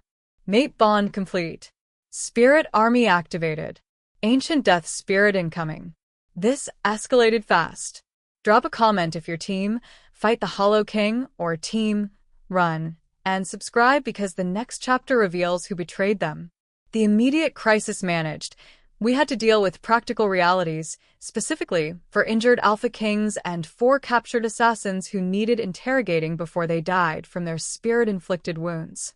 "Healers first," I insisted, using the mate bond to push conviction at all 4 brothers. "You're all poisoned or bleeding or both. The assassins can wait 10 minutes while you get treated." "The assassins might not survive 10 minutes, Kenneth argued, but I felt his pain through the bond and knew he was worse off than he was admitting. "Then they die and we lose the intelligence. But I'm not risking my newly acquired mates bleeding out because they're too stubborn to accept medical attention." I looked at the spirits, still hovering protectively. "Which of you were healers in life?" A dozen ghostly hands rose. "Good. Guide the palace healers here. Tell them Alpha Kings need immediate treatment for silver poisoning and deep wounds. Go." The spirits vanished through walls to follow my command, and the brothers stared at me with expressions mixing surprise and approval. "You're already giving orders like a Luna Queen," Raymond observed, his analytical mind working despite the poison spreading through his system. "I'm giving orders like someone who just accepted a mate bond and refuses to become a widow before we've been together 24 hours. I turned to Tobias, who had the least severe injuries. "Watch the assassins. If they try to escape or die before we can question them, stop them. Non-lethally, if possible." Tobias nodded, positioning himself where he could monitor all 4 restrained killers while the rest of us dealt with more immediate concerns. The palace healers arrived within minutes, looking terrified and overwhelmed by the scene. Destroyed doors, silver weapons scattered across the floor, for bleeding Alpha Kings, an Omega who was glowing with barely suppressed necromantic power, and a chamber that reeked of death magic and violence. "Luna Queen," the head healer said, bowing deeply to me despite his obvious fear. "How can we serve?" The title still felt wrong, but I didn't have time to argue about it. Alpha Kings need treatment for silver poisoning, deep blade wounds, and whatever toxin was coating the assassin's weapons. Priority order. Raymond's stomach wound first. That poison is spreading fastest. Then Kenneth's shoulder. Then Julian's chest. Then Tobias's minor injuries. The healers moved efficiently, pulling out supplies and beginning treatment. I watched through the mate bond as they worked, feeling each brother's pain as if it were my own, experiencing their healing process from the inside. It was overwhelming and intimate, and made me understand why mate bonds were considered sacred. This level of connection left no room for deception or distance. How are you managing this? Julian asked through the bond, his empath abilities letting him sense my emotional state even while a healer stitched his chest wound. This much shared sensation should be incapacitating. I've spent my entire life feeling the emotions of the dead. I responded mentally, still getting used to this telepathic communication. The living are less intense by comparison. That's horrifying and impressive simultaneously, Raymond contributed, gritting his teeth while a healer drew poison from his wound with some kind of extraction technique. Welcome to necromancy, I thought back. Everything about it is horrifying and impressive. While the healers worked, I turned my attention to the assassins. All four were still alive, barely. The spirits had been thorough but not immediately lethal, leaving the killers injured enough to be helpless, but conscious enough to interrogate. I approached the nearest one, a male wolf who looked to be in his 30s, his face scarred from what looked like years of professional violence. "Who sent you?" I asked directly. He spat blood at my feet. "Go to hell, Omega." "Already there, thanks." The question stands, who sent you to kill 4 Alpha Kings during their mate-claiming ceremony? Like I'd tell you. I let my necromantic power flare, my eyes glowing silver as I pulled the boundary between life and death. I can make you tell me. I can call your dead relatives and have them convince you. I can command your spirit to separate from your body, just enough that you experience dying while still being alive to answer questions. I've never tried that technique before, but I'm angry enough to experiment. The assassin's bravado crumbled, genuine terror replacing false confidence. "You're bluffing." "Am I?" Ask the 347 Omega spirits in this palace whether necromancers bluff about death magic. I leaned closer. "Last chance. Who sent you?" "Council members," he gasped out. 3 of them. Lord Drake, Elder Morrison, and Councilwoman Ashford. They paid us to eliminate the Alpha Kings and their new mate before the bond could complete. I felt the brothers' rage through our connection, white-hot fury that 3 council members had ordered their assassination. Why target us specifically? Kenneth demanded from across the chamber, his shoulder wound now bandaged, but his voice deadly cold. "Because you're dismantling the trafficking networks," the assassin said, words tumbling out faster now. "The 3 council's members profit from Omega trading.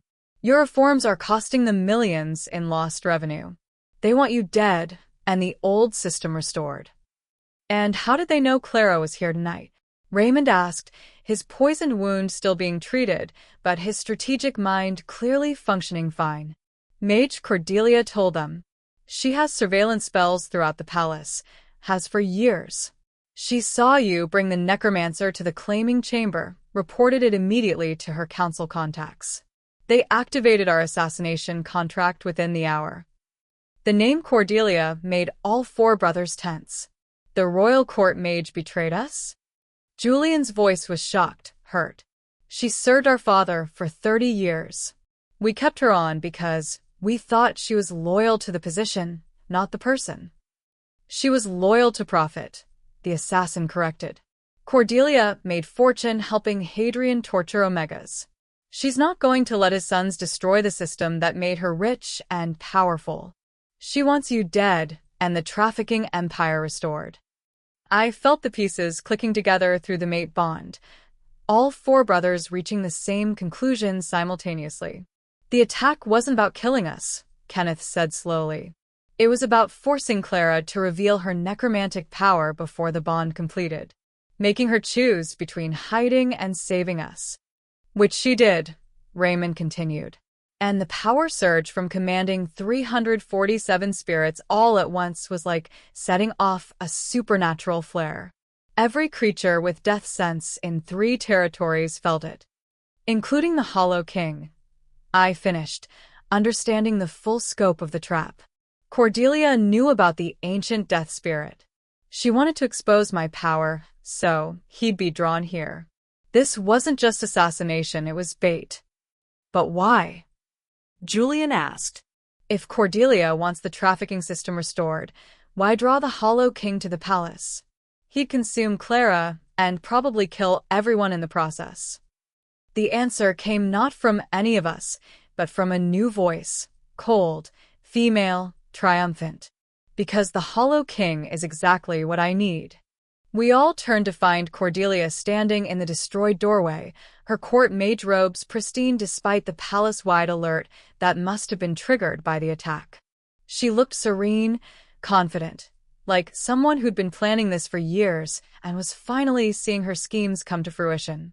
"Mage Cordelia," Kenneth said, his alpha command filling his voice with authority. "You're under arrest for conspiracy to commit regicide, collaboration with assassins, and betrayal of the Northern Territories." "I don't think so, Alpha King." Cordelia smiled, and it was the expression of a predator who'd already won. "You see, I've been studying necromancy for 30 years. Learning its secrets, understanding its power, preparing for this exact moment. But there's always been one problem. I'm not a true necromancer. My death magic is borrowed, incomplete, limited. I can never achieve the full potential of someone born to the bloodline." "So you wanted Clara exposed so the Hollow King would find her," Raymond said, his analytical mind working through the strategy. "But that doesn't make sense. If the spirit consumes her, you lose access to a true necromancer." "Unless I can control the consumption process," Cordelia corrected. "The Hollow King is a parasitic entity. He possesses necromancers' bodies, uses them as vessels for his power. But possession requires the host to be weakened first, their will broken, their resistance shattered." Horror dawned as I understood her plan. "You're going to use me as a vessel to give the Hollow King physical form. Let him possess my body, channel his power through my necromantic bloodline, and then somehow control him for yourself." Exactly. Cordelia's excitement was grotesque. With the Hollow King manifested through a true necromancer's body, with his ancient power combined with your bloodline, I'll have access to death magic beyond anything the supernatural world has seen in millennia. And I'll use that power to restore the old order, the one where alphas dominate, omegas serve, and mages like me profit from maintaining the hierarchy. "You're insane," Kenneth said flatly. "I'm ambitious." "There's a difference." Cordelia raised her hands, and I felt magic surge through the chamber, binding spells wrapping around the brothers, freezing them in place. "Now, shall we begin the ritual? The Hollow King is waiting, and I'm eager to introduce him to his new host." I tried to run, tried to call the spirits, tried to do anything to resist. But Cordelia had prepared thoroughly. Her binding magic wasn't just physical, it was spiritual. It locked my necromantic power down, prevented me from accessing the spirits or the mate bond or any of my abilities. She grabbed me with surprising strength for someone who looked like an aging scholar, dragging me toward the throne room while the brothers fought futilely against her magical restraints. "Clara!" Kenneth's mental voice screamed through the mate bond, one connection that Cordelia apparently couldn't completely block. "We're coming." "Hold on." But I could feel the distance increasing as she pulled me through the palace halls. Could sense the Hollow King's presence growing stronger, drawn by Cordelia's ritual preparations and my helpless terror. This was it. The moment my mother had warned about my entire childhood. The necromancer's nightmare made real. I was about to become the vessel for an ancient death spirit, and there was nothing I could do to stop it. Cordelia was the traitor all along. And now Clara's being dragged to become the Hollow King's vessel. Hit that subscribe button because the rescue attempt is going to be insane, and the spirits are about to show what 347 angry Omega ghosts can do when properly motivated. The throne room had been converted into a nightmare. Cordelia had spent years preparing this ritual, and it showed. Massive summoning circles covered the floor, drawn in what looked like dried blood mixed with silver dust. Candles arranged in geometric patterns provided the only light. And in the center of it all was a platform exactly the right size for a human sacrifice. Or, In this case, a necromancer who is about to become a possession victim. Beautiful, isn't it? Cordelia said, dragging me toward the platform. I've been working on this ritual since your mother escaped Hadrian 30 years ago. She was supposed to be my first vessel, but she ran before I could complete the preparations. Took me decades to track down her daughter, you, and engineer circumstances to bring you here. You've been planning this since before I was born? The scope of her manipulation was staggering. Patience is a mage's greatest virtue. She shoved me onto the platform, her binding magic keeping me frozen in place despite my desperate struggles.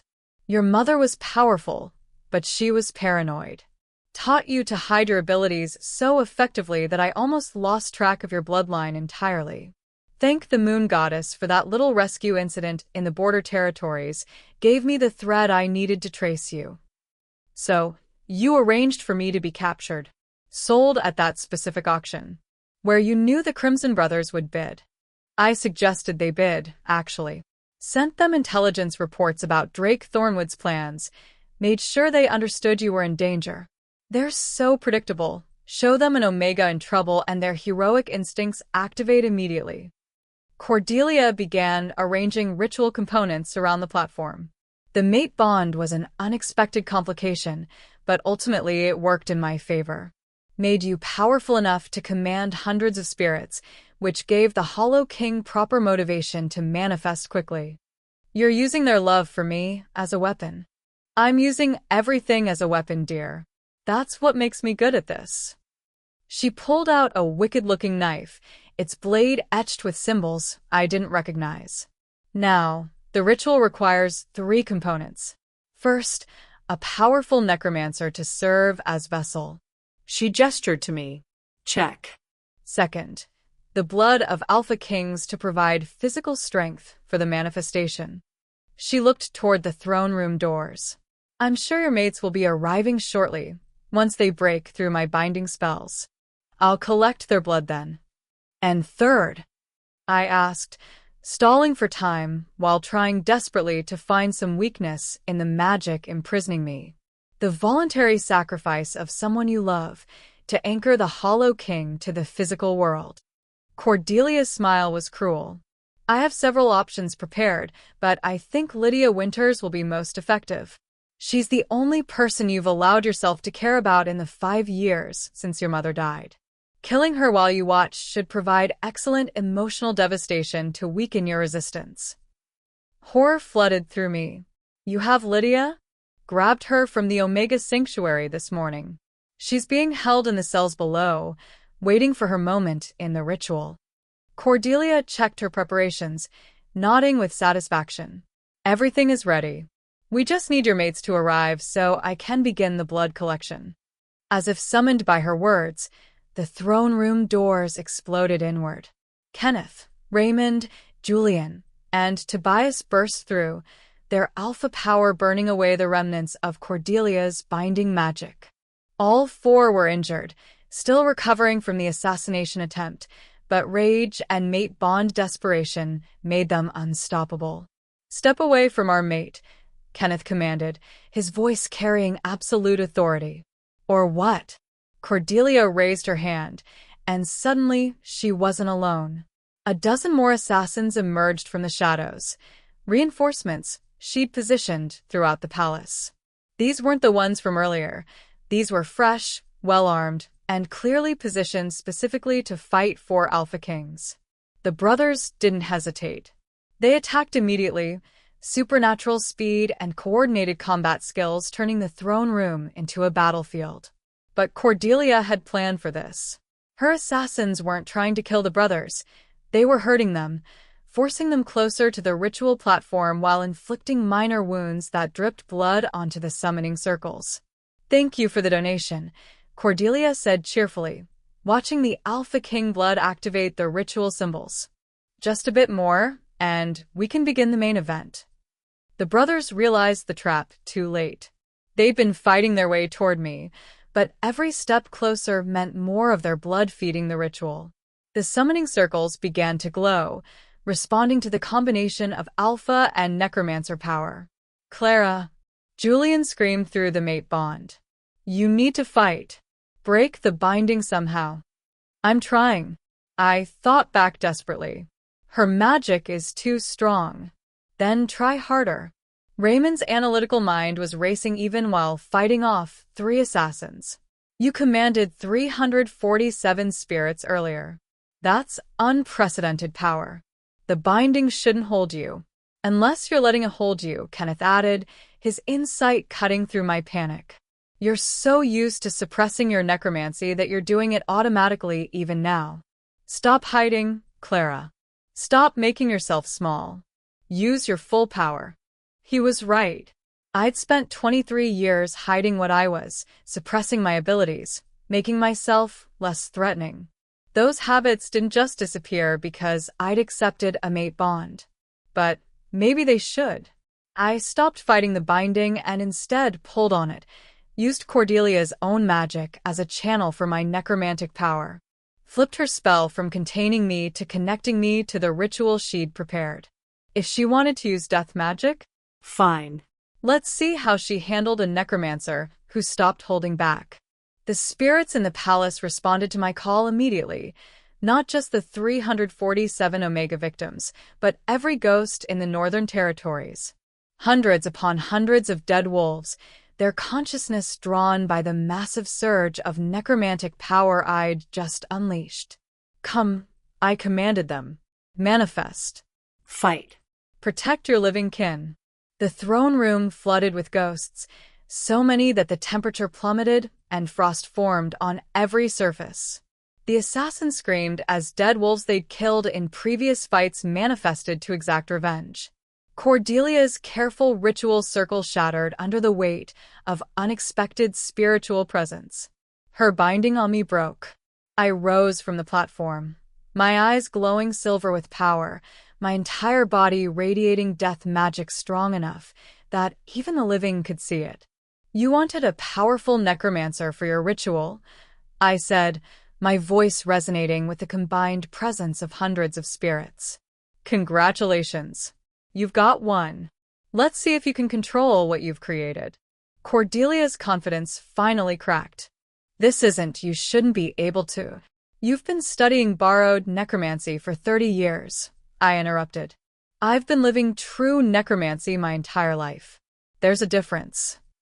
The spirits responded to my will, overwhelming the remaining assassins and surrounding Cordelia herself. She tried to teleport, to escape through magical means, but I had ghosts in every corner of the palace. There was nowhere she could run that the dead wouldn't follow. Kenneth, I called aloud. The ritual circle is broken, but it's already been activated by your blood. We need to. The temperature dropped even further, beyond anything my spirit army had caused. The candles flickered and died despite there being no wind, and a presence filled the throne room that made even the ghosts cringe back in terror. The Hollow King had arrived. He manifested slowly, deliberately, savoring his emergence into the physical world. First as shadows that coalesced into vaguely human shape, then as a skeletal form wrapped in darkness. Finally, as the terrible entity the spirits had been warning about, ancient beyond measure, hungry beyond reason, powerful beyond anything I'd encountered. His voice echoed through both physical space and spiritual realm.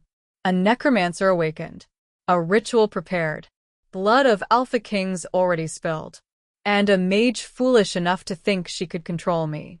How delightful. Hollow King, Cordelia said, trying to regain her composure despite obvious fear. I have prepared the vessel as promised. The necromancer is ready for possession. You prepared nothing, the spirit interrupted. You stumbled into power you don't understand and triggered a summoning you can't control. But I appreciate the effort, so I'll consume you last.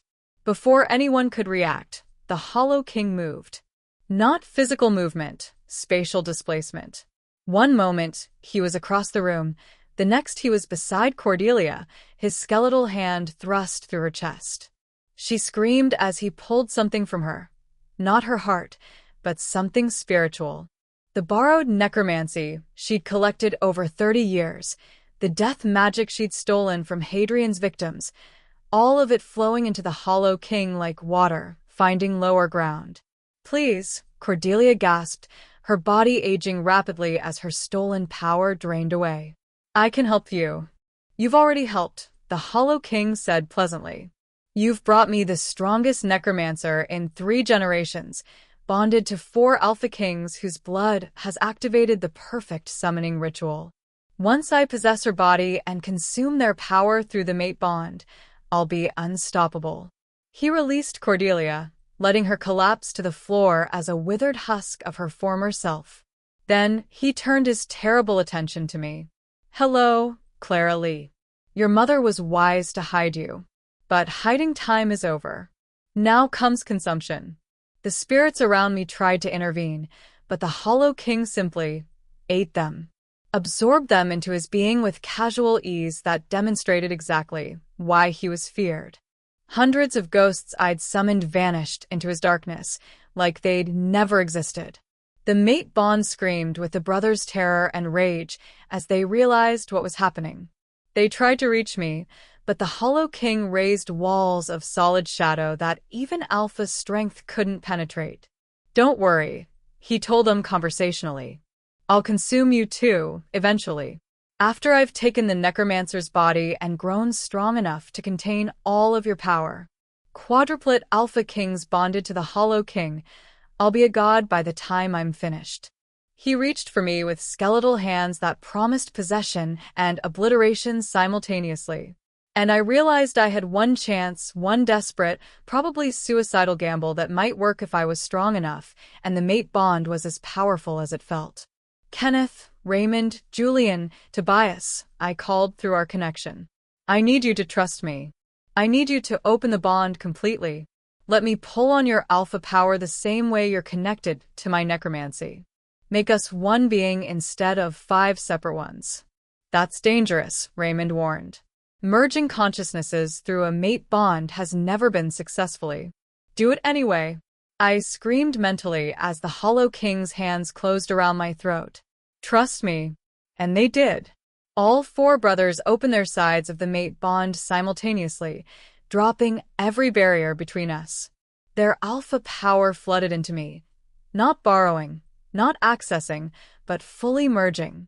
Kenneth's strength, Raymond's intelligence, Julian's emotional depth, Tobias's protection, all of it mixing with my necromancy until we weren't 5 separate beings anymore. We were pack. We were bond. We were something unprecedented. The Hollow King started to possess me, his consciousness trying to invade mine and take control.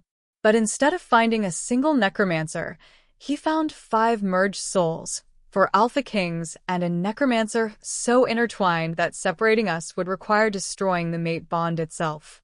And mate bonds, it turned out, were harder to break than ancient death spirits anticipated. What? The Hollow King's confusion was palpable.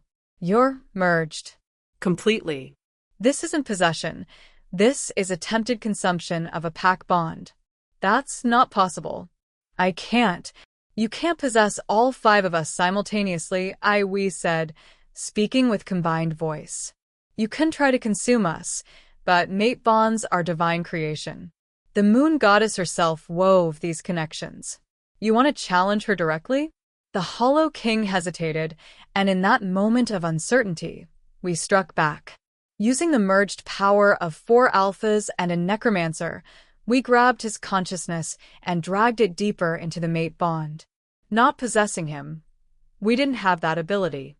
But trapping him inside our merged awareness where he couldn't escape or consume us without destroying himself in the process. "You dare." The spirit raged, thrashing against the bonds we'd woven around him. "Release me immediately, or I'll tear you apart from the inside." "You'll try," we agreed. But here's the thing about mate bonds. They're designed to survive anything. Separation, distance, even death can't fully break them. You're ancient and powerful, but you're still just a spirit. We're connected by the moon goddess herself. You want to fight that? Go ahead. Let's see which is stronger, your hunger or her blessing. The battle raged inside our merged consciousness, Spirit versus pack bond. Ancient death magic versus divine connection.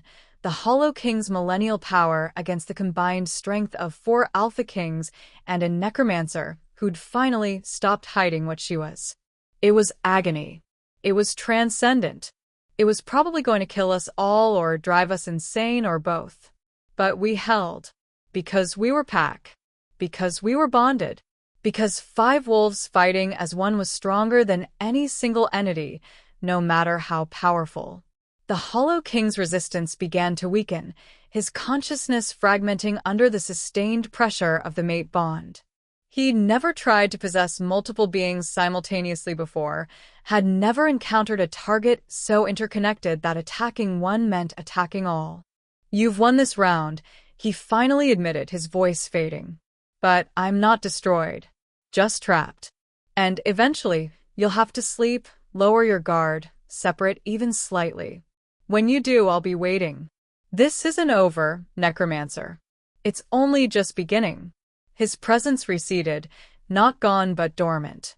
Locked inside the mate bond where he couldn't escape or cause immediate harm but also couldn't be permanently eliminated. We'd won. Sort of. By trapping an ancient death spirit inside our newly formed pack bond, which was probably going to cause problems down the line, but was better than being consumed. The merge began to separate, 5 consciousnesses pulling apart slowly, carefully, making sure the Hollow King stayed trapped even as we returned to being individuals. It was like waking from a dream where you'd been several people simultaneously, reality reasserting itself one piece at a time.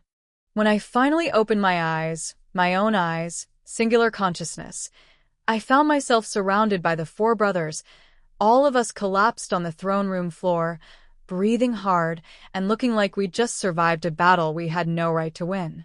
"Did that actually work?" Julian asked, his voice hoarse. "We're alive," Kenneth confirmed. "The Hollow King is trapped inside the mate bond. Cordelia is, whatever that is." He gestured to the withered husk that had been the mage. "And Clara's not possessed. I'm calling that a win." "We trapped an ancient death spirit inside our mate bond," Raymond said slowly, his analytical mind clearly trying to process the implications. "That's going to have consequences. Probably terrible ones. But we'll deal with them later." "Much later," Tobias agreed.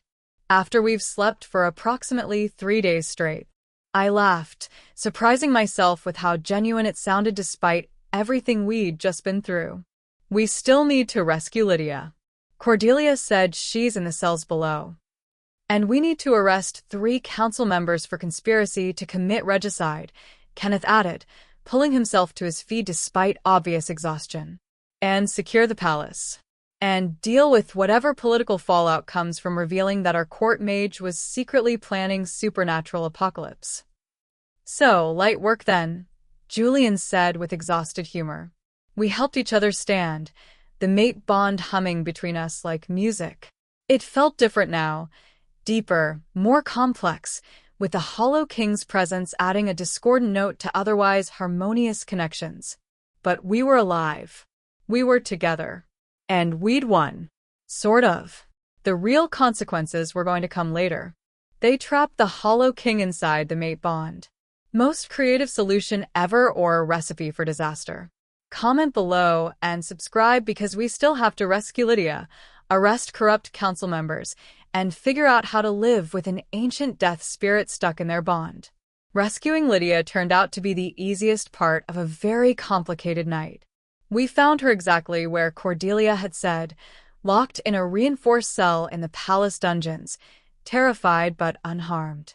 The moment she saw me, she burst into tears. "Clara, O moon goddess, I thought you were dead." They grabbed me from the sanctuary this morning, said terrible things about what they were going to do. The words tumbled out in a rush. "I'm okay," I assured her, hugging my friend tightly. "We're both okay. The threat is handled." Handled how? There were assassins and that mage woman, and she said something about an ancient spirit. Long story. Very long. I'll explain everything once we're out of this dungeon and somewhere with comfortable seating. The brothers had continued deeper into the cells, finding 3 more captured Omegas that Cordelia had apparently been holding as backup ritual components. All were from the border territories, all had been missing for weeks, all were traumatized, but alive. Get them to the sanctuary. Kenneth ordered the palace guards who'd finally arrived after the chaos. Medical treatment, counseling, whatever they need. And find out who they are so we can notify their families they've been found. And the 3 council members? Raymond asked. Drake, Morrison, and Ashford were named by the assassin as co-conspirators. Arrest them. Immediately. Charges of conspiracy to commit regicide, Omega trafficking, and collaboration with dark magic. Kenneth's voice carried absolute authority. I want them in custody before dawn. The guards hurried to comply, and we made our way back through the palace. Dawn was breaking outside. We'd been fighting for 6 hours straight, though it felt like minutes and years simultaneously. The test, I said, suddenly remembering. We were supposed to. If I resisted until dawn, you were going to let me go free.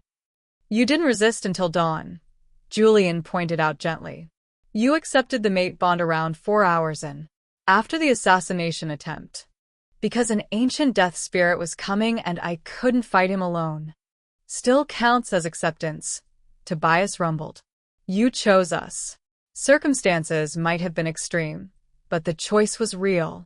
I wanted to argue, wanted to insist that accepting under duress wasn't the same as genuine choice. But the mate bond hummed between us, undeniable and real, and I couldn't honestly say I regretted the decision. Fine, I conceded. I accepted the bond. I'm your mate. We trapped an ancient death spirit inside our collective consciousness. This is my life now. Our life, Kenneth corrected. We're in this together. All 5 of us. We made it back to the throne room, where the remaining spirits were helping palace staff clean up the destruction. The ghosts moved with purpose now, no longer just haunting the palace, but actively participating in its protection and restoration. Thank you, I told them silently. For fighting. For protecting us. For not giving up even when the Hollow King consumed so many of you. Thank you for giving us purpose, they responded. We've been trapped here for years, unable to move on or help the living. Now we can protect future Omegas from what happened to us. That's worth any sacrifice. Clara, Raymond's voice interrupted my spiritual conversation. We need to discuss the Hollow King situation. He's dormant inside the mate bond right now, but that's not a permanent solution. I know. I pulled my attention back to the physical world. He'll wake eventually. Try to escape or possess one of us when we're vulnerable. We've bought time, not eliminated the threat. So, what do we do? Julian asked. How do you fight an immortal death spirit that's now living inside our bond? I don't know, I admitted. My mother never got this far in my education. She taught me to hide from the Hollow King, not how to actually defeat him. Then we research, Kenneth decided. We've got access to the palace archives, which includes sealed texts about death magic that Hadrian collected. We've got Elder Miriam's knowledge. We've got Clara's practical necromancy combined with Raymond's analytical mind.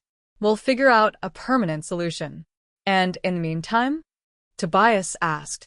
In the meantime, we maintain the merge partially. Keep our consciousness connected enough that the Hollow King can't isolate any single target.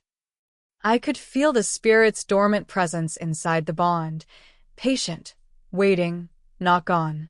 It's going to be uncomfortable and exhausting, but it's safer than separating completely and giving him an opening.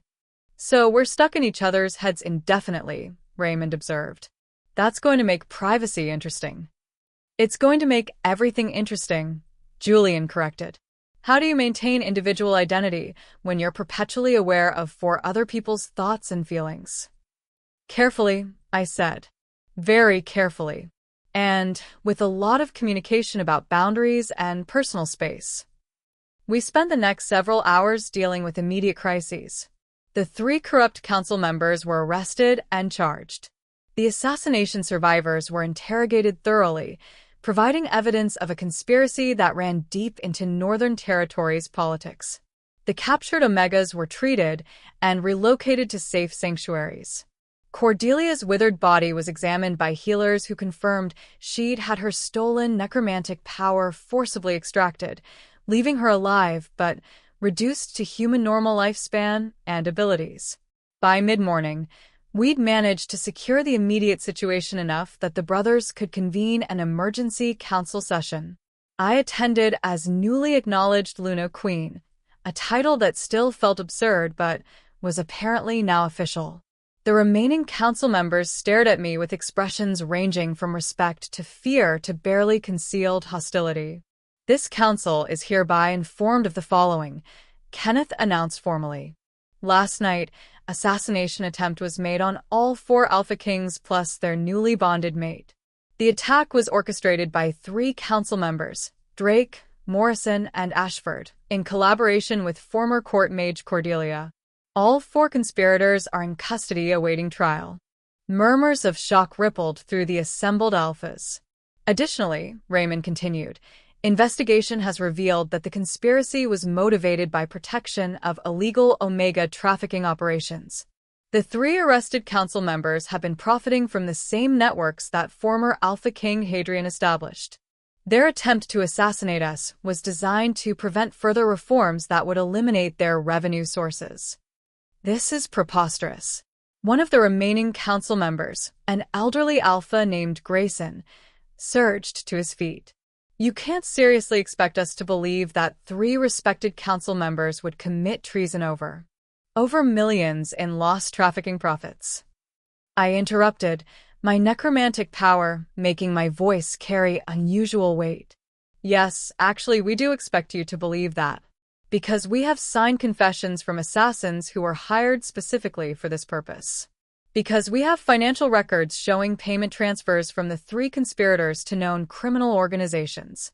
And because we have testimony from rescued Omegas who were being held by Cordelia as ritual components for a dark magic ceremony that would have killed everyone in this palace.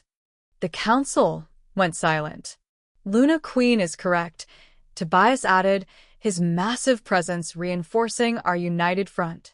Evidence is comprehensive and irrefutable.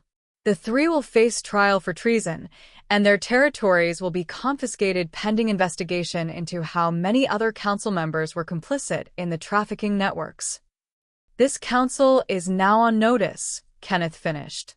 Any member found to be participating in or profiting from Omega trafficking will face immediate arrest and trial. The Northern Territories are done tolerating exploitation disguised as tradition. We're implementing full reforms, effective immediately, and anyone who opposes them can resign or be removed. It was the kind of aggressive political move that would normally spark rebellion. But the brothers' combined authority, plus my obviously powerful necromantic presence, made opposition seem suicidal. The council session ended with grudging acceptance rather than outright resistance. Several members requested private meetings to discuss their positions, which probably meant they wanted to negotiate their way out of complicity before investigations revealed their involvement. That went better than expected, Julian observed as we left the council chamber. Because they're terrified, I said. They felt my necromantic power. They know I can command spirits. They're wondering if I can see their guilty secrets the same way I saw the ghosts in the palace. Can you? Raymond asked curiously. Not directly. But I can threaten to and let their paranoia do the work. I smiled without humor. Fear is a powerful motivator for political cooperation. You're going to be a terrifying Luna Queen, Kenneth said, and he sounded approving. Good. The Northern Territories need terrifying right now. Too many alphas have gotten comfortable with exploitation. Time to make them uncomfortable. The next several days were a blur of political maneuvering, legal proceedings, and settling into our new dynamic as bonded pack. The mate bond required constant management. 5 people sharing consciousness meant establishing rules about privacy, boundaries, and when to maintain the merge versus when to separate to individual awareness. We learned to create mental rooms inside the bond, spaces where one person could retreat for alone time while still maintaining the connection that kept the Hollow King trapped. It wasn't perfect, but it was functional. The trials of the 3 corrupt council members concluded with all 3 found guilty. Drake and Morrison were executed for treason. Ashford, who'd provided extensive testimony about the trafficking networks in exchange for reduced sentence, was exiled to neutral territories with her family's wealth confiscated. Cordelia survived, but barely. The extraction of her stolen power had aged her to match her actual 300-year lifespan, leaving her as a withered crone with no magic and failing health. She was imprisoned in the palace dungeons where she could be monitored but not cause further harm. The reforms proceeded aggressively. New laws protecting Omegas from forced bonding. Sanctuaries established in every major territory. Educational programs. Legal recourse for abuse victims. Everything the brothers had been trying to implement for 2 years, now moving forward with political backing from a council too terrified or complicit to oppose. And through it all, the Hollow King waited inside our bond. Patient. Calculating. Occasionally sending whispers of temptation or threats, but unable to actually do anything while we maintain the merge. This isn't sustainable long-term, Raymond said one night, 2 weeks after the claiming ceremony that had become an assassination attempt. We can't stay partially merged forever. The mental strain is accumulating. I know, I admitted. We were in what had become our shared quarters, massive suite that accommodated 5 people more comfortably than you'd expect. We need a permanent solution. Something that either destroys the Hollow King or binds him so completely he can never threaten anyone again. I've been researching binding rituals, Julian added.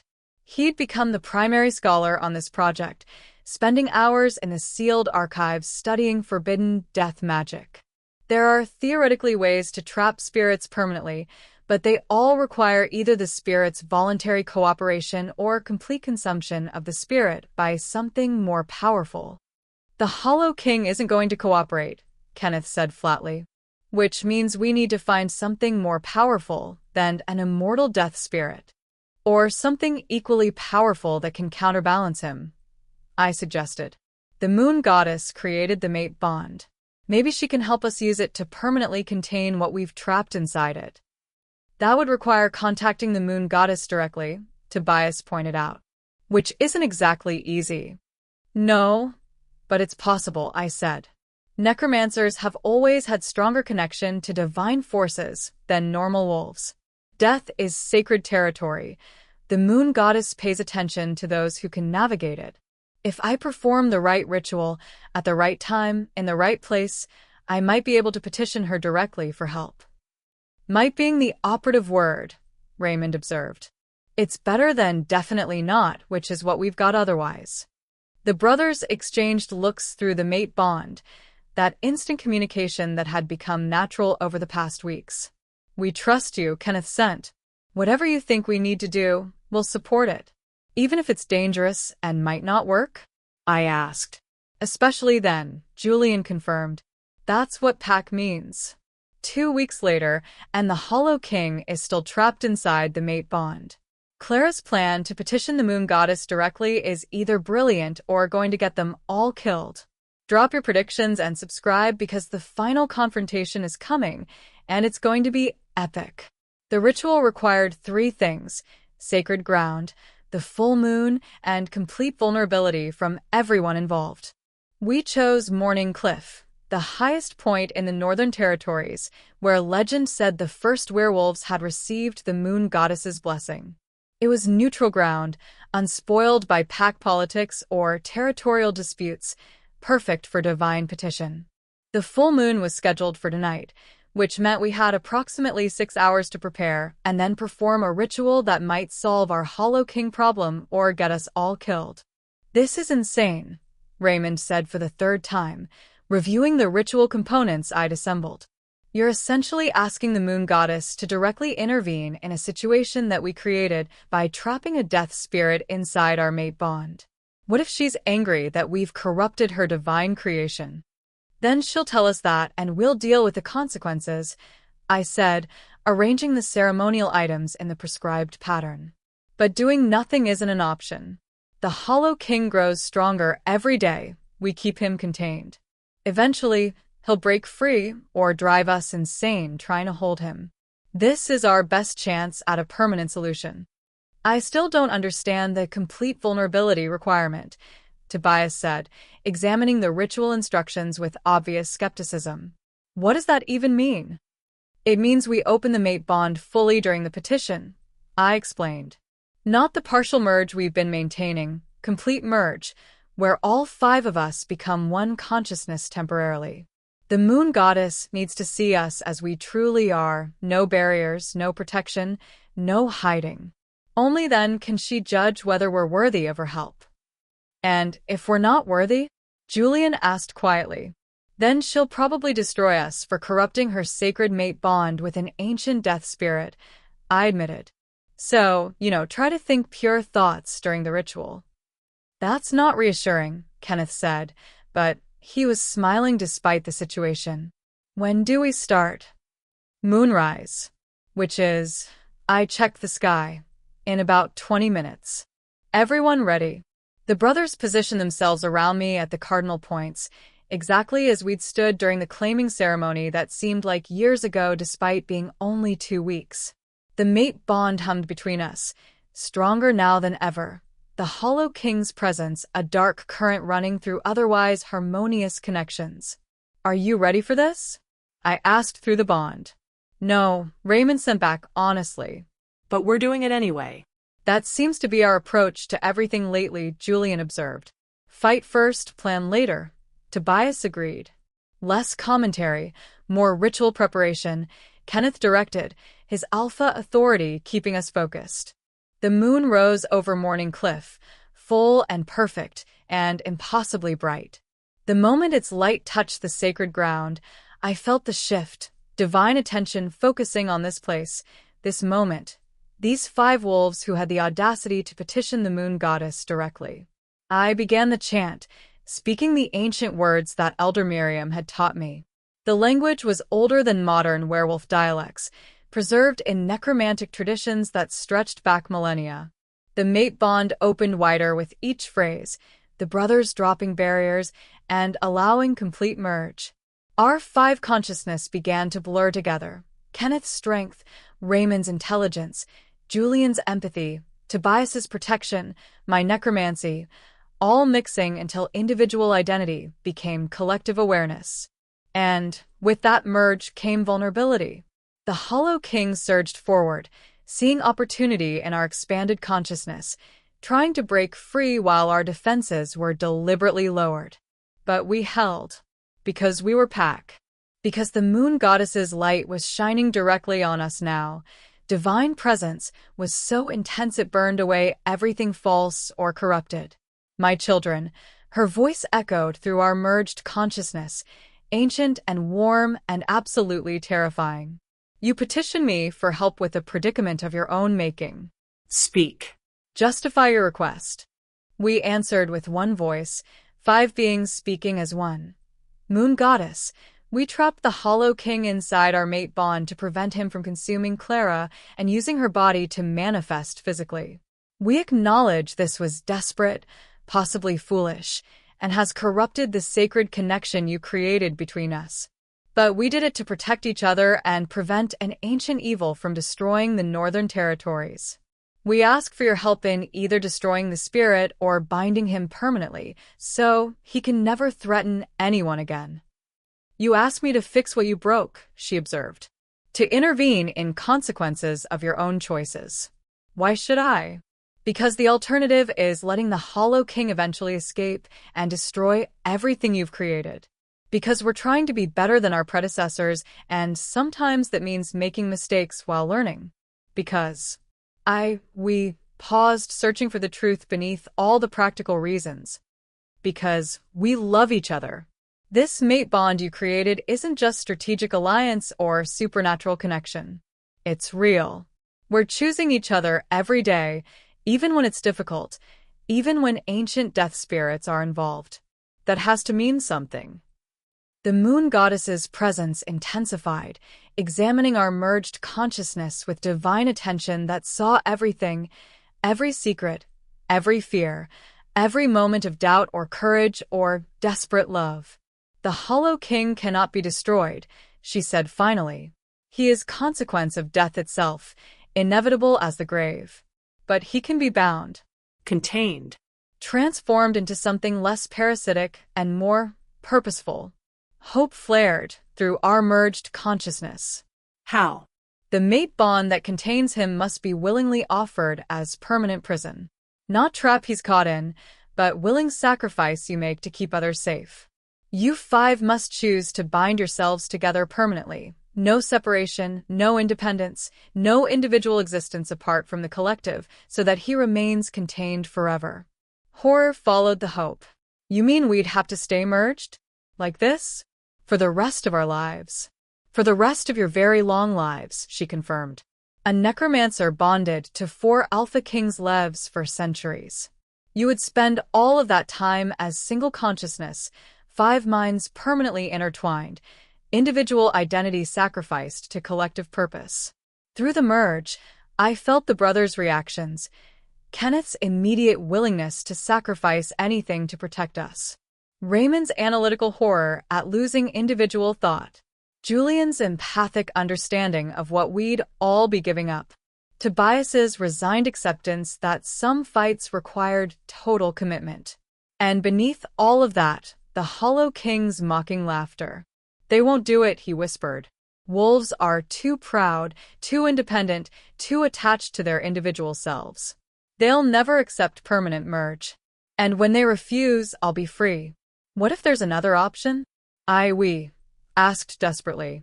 Some other way to bind him without losing ourselves? There is always another option, the moon goddess said.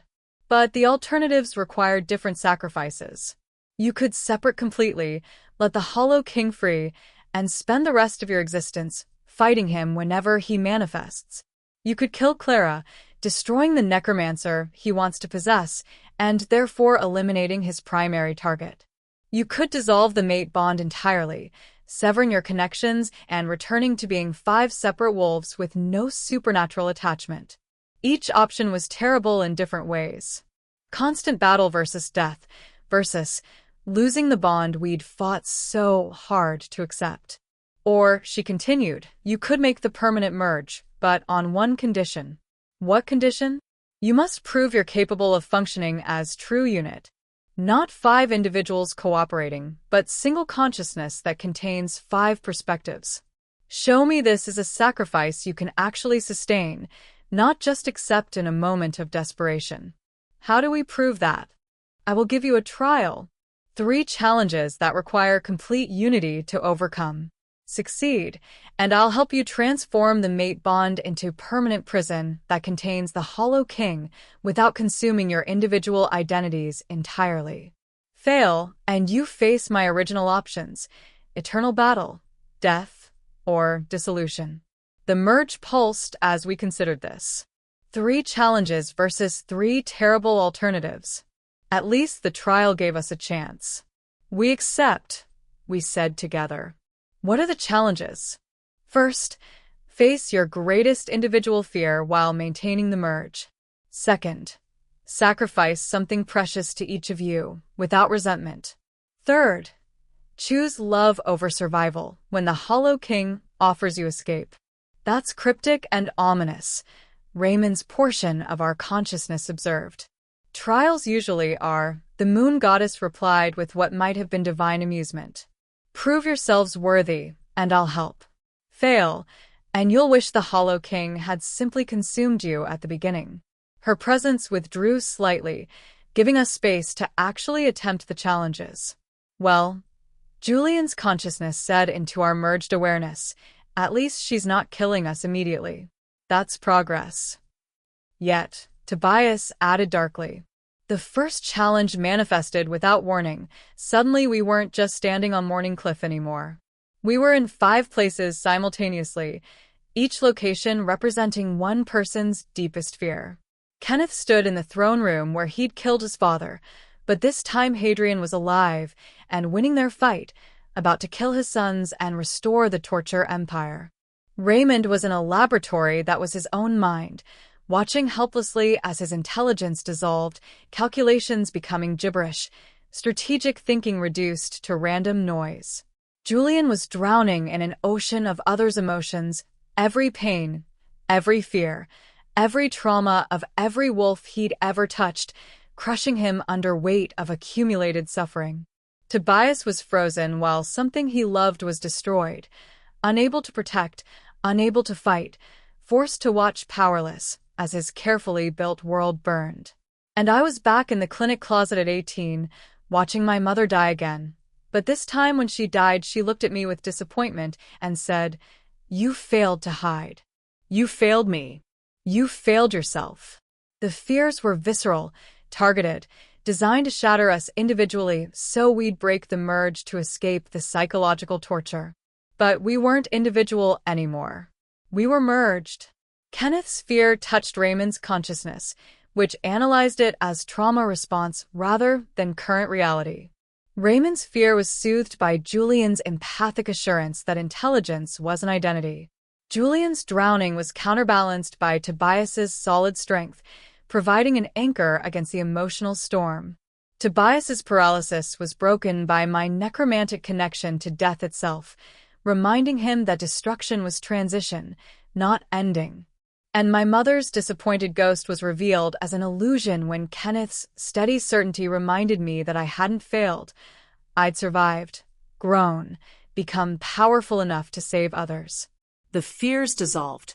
Not because we'd conquer them individually, but because we'd shared them collectively until they lost power.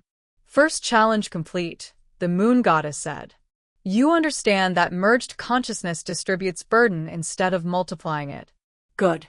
Now for the second, sacrifice. The environment shifted again. We were back on Morning Cliff, fully physically present, but the merge deepened until we could feel each person's most precious possession like it was our own. For Kenneth, his father's blade, the weapon he'd used to kill Hadrian and claim his freedom. Physical representation of the moment he'd chosen to be different. For Raymond, his mother's journals, filled with strategic thinking and wisdom that had shaped his analytical mind. The only remaining connection to the parent who'd loved him. For Julian, his empathic shields, the mental barriers he'd constructed to protect himself from drowning in others' emotions. Hard-won defense that kept him functional. For Tobias, his physical strength, the supernatural power that made him protector and enforcer. The one thing he could always rely on when everything else failed. For me, my mother's necromantic teachings, the memories and knowledge she'd passed on before dying. The only inheritance I had from the person who defined my entire life. "Choose," the moon goddess commanded. "Each of you must sacrifice what you treasure most. Willingly, without resentment. Only then will you prove you can prioritize collective good over individual attachment." Through the merge, I felt everyone's resistance. These weren't just objects or abilities, they were core parts of identity, pieces of ourselves we'd built our lives around. Kenneth spoke first through our shared voice. "I sacrificed the blade. The weapon defined me for 2 years, but it's also kept me trapped in that moment of patricide. I choose to define myself by what I build rather than what I destroyed." He took the blade and drove it into the sacred ground, where it shattered into fragments that dissolved into light. Raymond followed. "I sacrificed the journals. My mother's wisdom shaped me, but continuing to rely on her thoughts prevents me from developing my own. I choose to honor her by growing beyond what she taught." The journals burned with silver flame, their knowledge becoming part of the merge rather than separate wisdom we needed to reference. Julian went next. "I sacrificed the shields. They protected me from pain, but they also prevented complete connection. I choose vulnerability over safety, trusting that the merge will support me when emotions become overwhelming." His mental barriers crumbled, and suddenly we all felt his empathic abilities at full strength, raw, unfiltered, terrifyingly intense. But distributed across 5 consciousnesses, The sensation was manageable, even beautiful. Tobias's turn. I sacrificed the strength. It made me protector, but it also made me believe I had to carry everything alone. I choose to rely on pack strength rather than individual power. His supernatural might flowed into the merge, redistributed among all 5 of us. We were all slightly weaker individually, but collectively much stronger. Finally, my turn. I sacrificed my mother's teachings. They kept me alive and gave me purpose, but they also chained me to survival mode. I choose to grow beyond what she could show me, to become something she never imagined. The memories and knowledge remained. You can't truly erase what you've learned, but my attachment to them as sacred inheritance dissolved. My mother's legacy became foundation rather than limitation. The second challenge was complete, the moon goddess said, and her voice carried approval.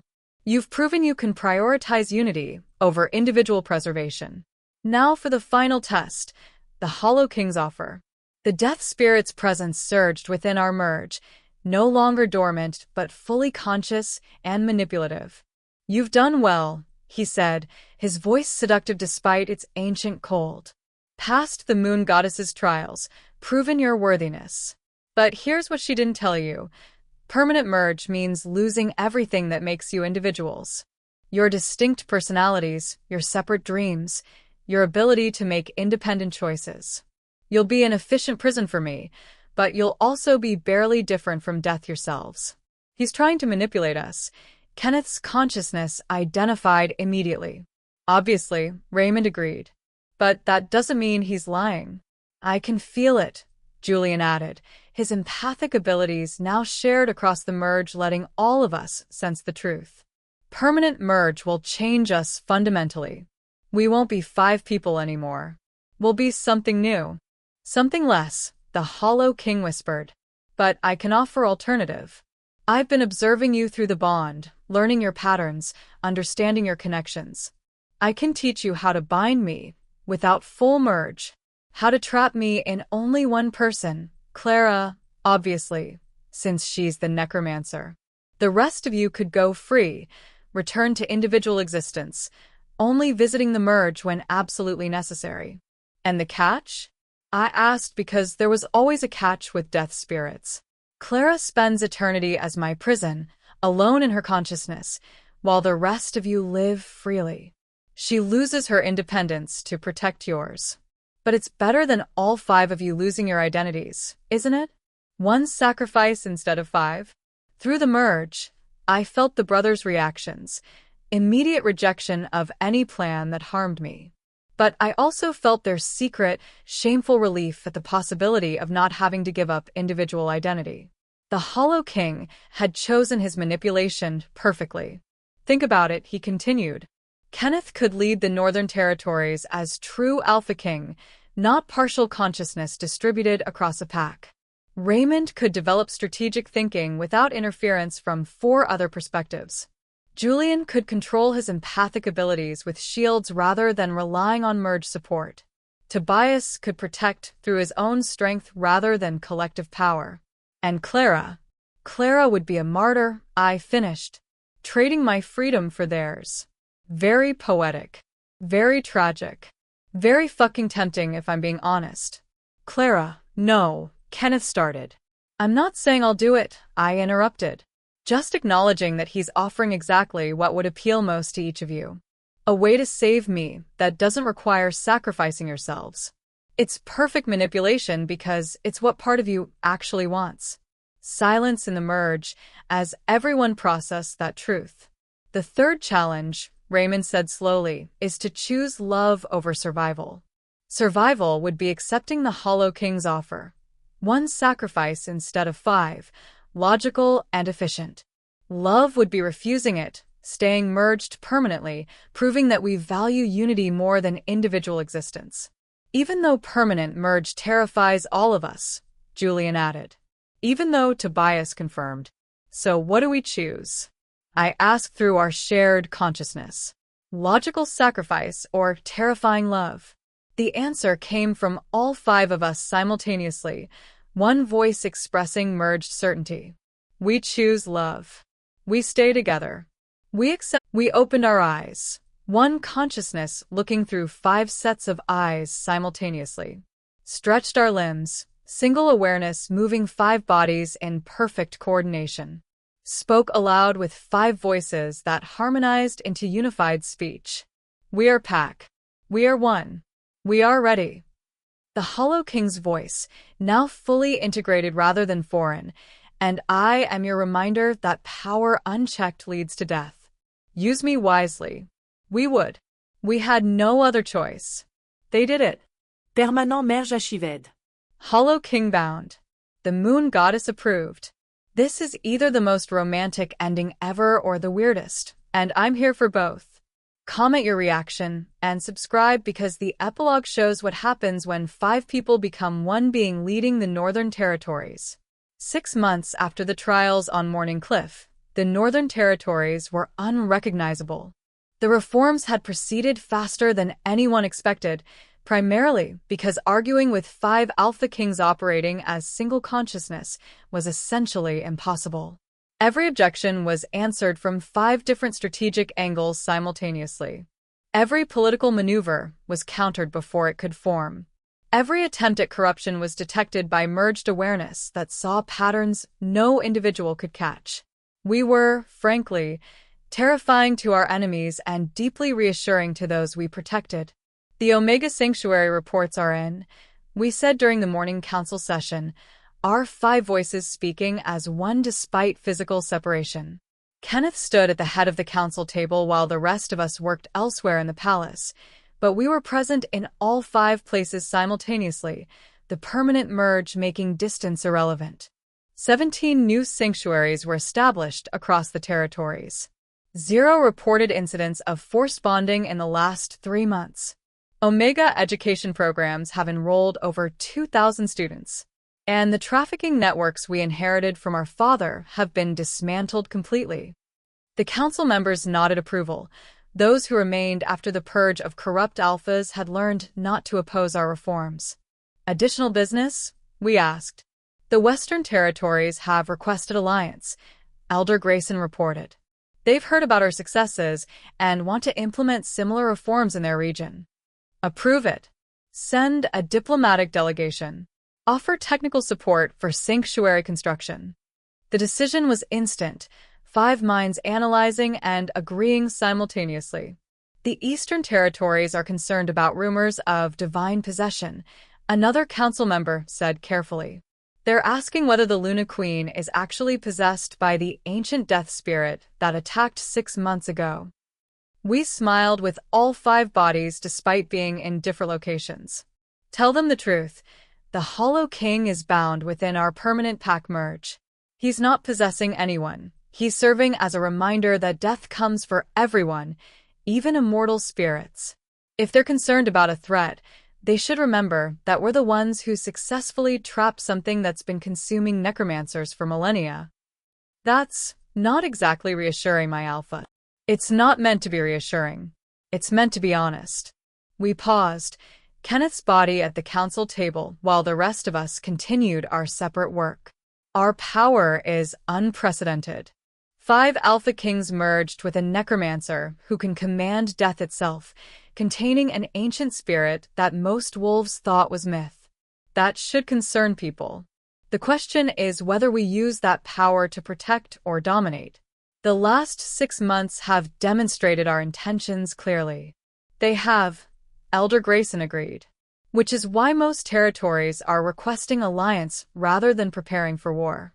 You've proven trustworthy despite being terrifying. We'll take that as a compliment. The council session ended, and we returned our full attention to other tasks. The permanent merge had become natural over 6 months, though we'd learned to create semi-privacy by focusing consciousness in specific directions while maintaining background awareness everywhere. Right now, Kenneth was handling politics. Raymond was reviewing strategic reports in the archives. Julian was conducting empathic counseling for traumatized Omegas in the sanctuary. Tobias was training palace guards in defense techniques. And I was working with Elder Miriam on advanced necromantic research. 5 bodies, 1 consciousness, infinite multitasking. You've adapted remarkably well, Miriam observed, watching me arrange necromantic components for an experiment. When you first told me about the permanent merge, I was concerned you'd lose yourself entirely. But you're still distinctly Clara, even while being part of something larger. We're still 5 people, we explained. The merge doesn't erase personality.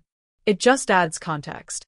When I make decisions, I have immediate access to Kenneth's leadership experience, Raymond's analytical skills, Julian's emotional intelligence, and Tobias's protective instincts.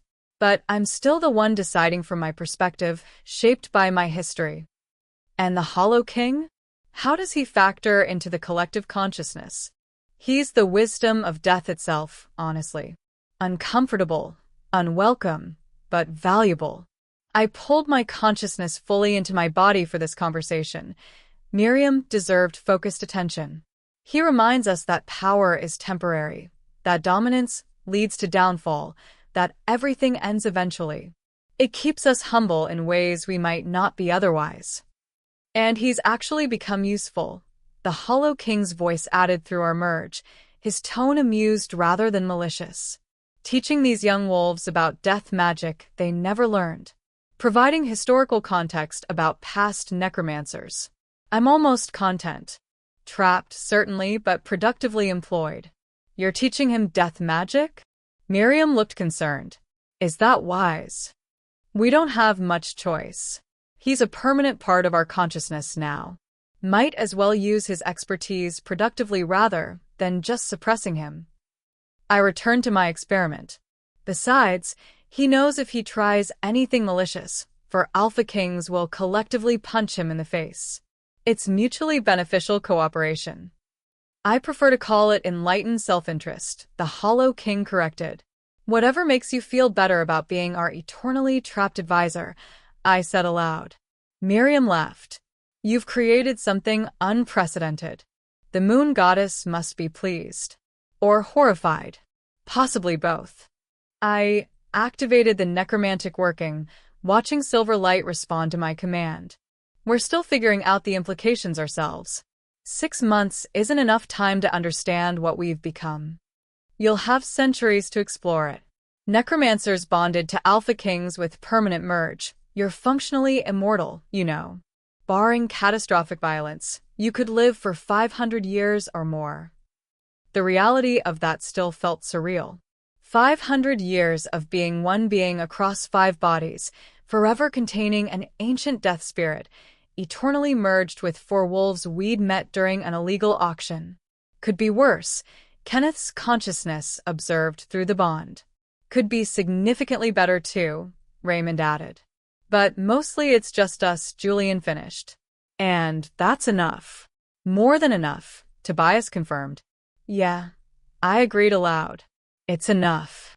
That evening, we gathered physically together for the First time all day. The permanent merge made physical proximity unnecessary. We were always together regardless of location. But we'd learned to appreciate the ritual of 5 bodies in one space, tangible reminder that we were still individuals despite merged consciousness. Long day, Kenneth observed, settling into what had become his preferred seat in our shared quarters. Productive, though, Raymond countered, reviewing the reports he'd compiled. Western Territories Alliance will triple our reformed territory size. Eastern Territories concerns are manageable. Council is stable. Sanctuaries are thriving. And only 12 assassination attempts in 6 months, Tobias added dryly, which is actually down from our previous average.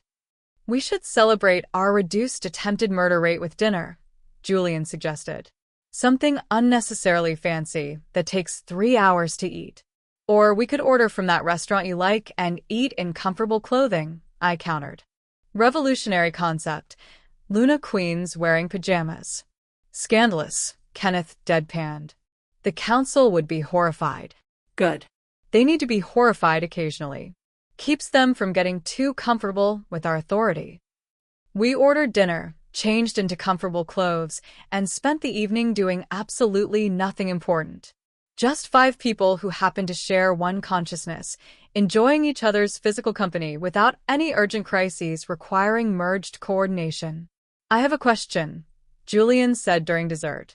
Do you ever regret it? Accepting the permanent merge? Giving up independent existence? It was the kind of question we'd learned to ask regularly, checking in with each other's emotional state, making sure no one was drowning in the collective while pretending to be fine.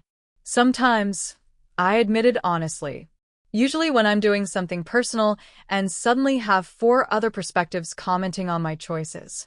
Or when I want privacy for thoughts I'm not ready to share and have to consciously push consciousness into private spaces. Same, Raymond agreed.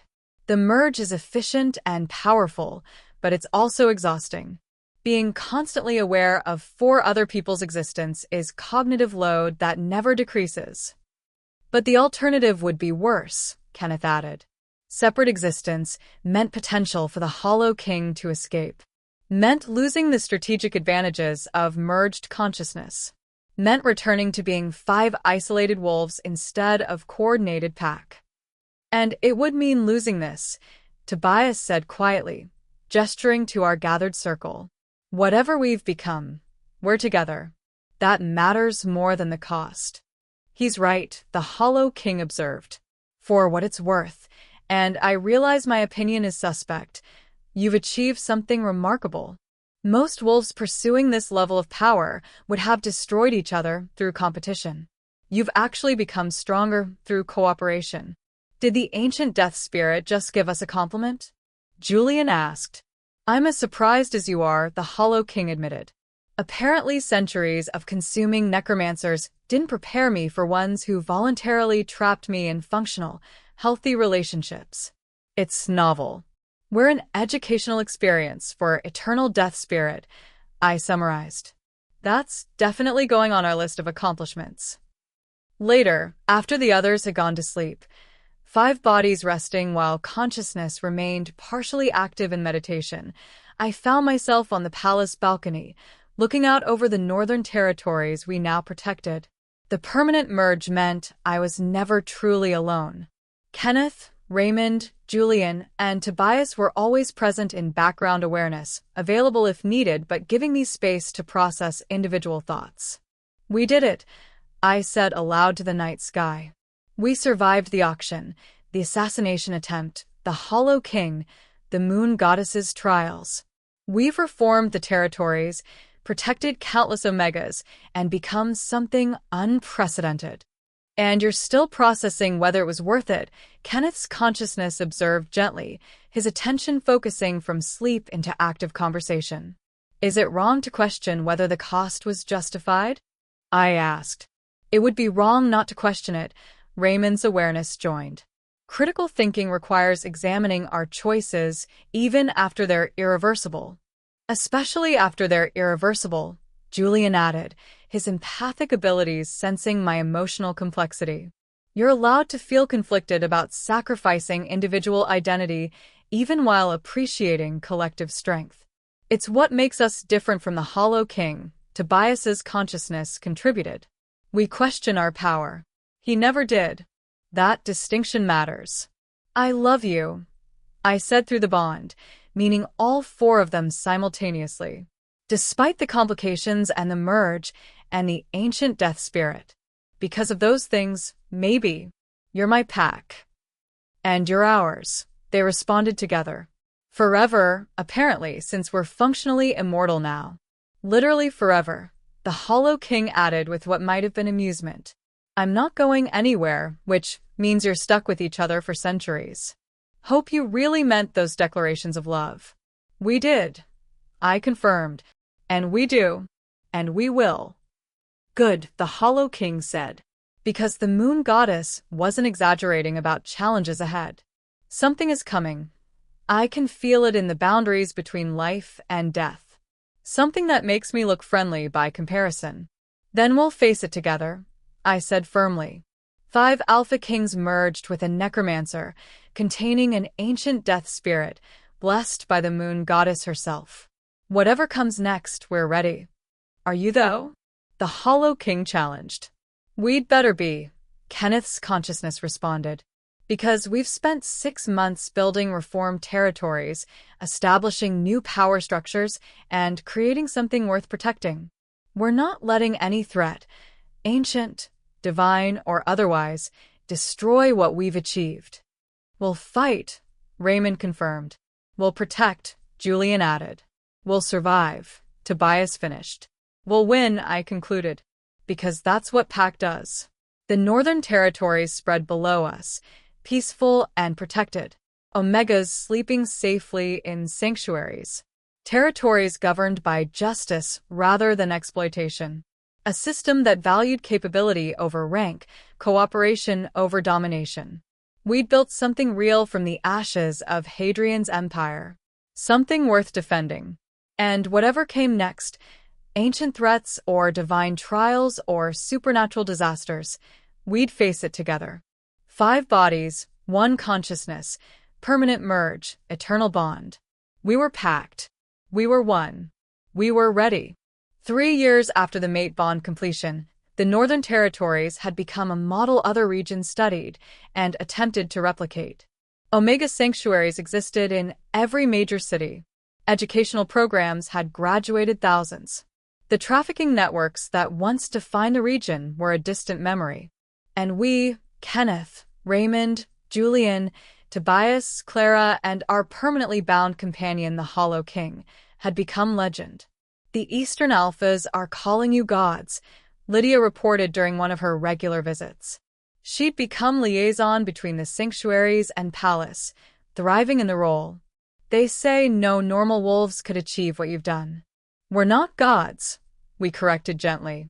Just 5 people who got very lucky and very desperate in the right combination. And 1 ancient death spirit, the Hollow King added through our voice. Let's not discount my contribution to the mythology.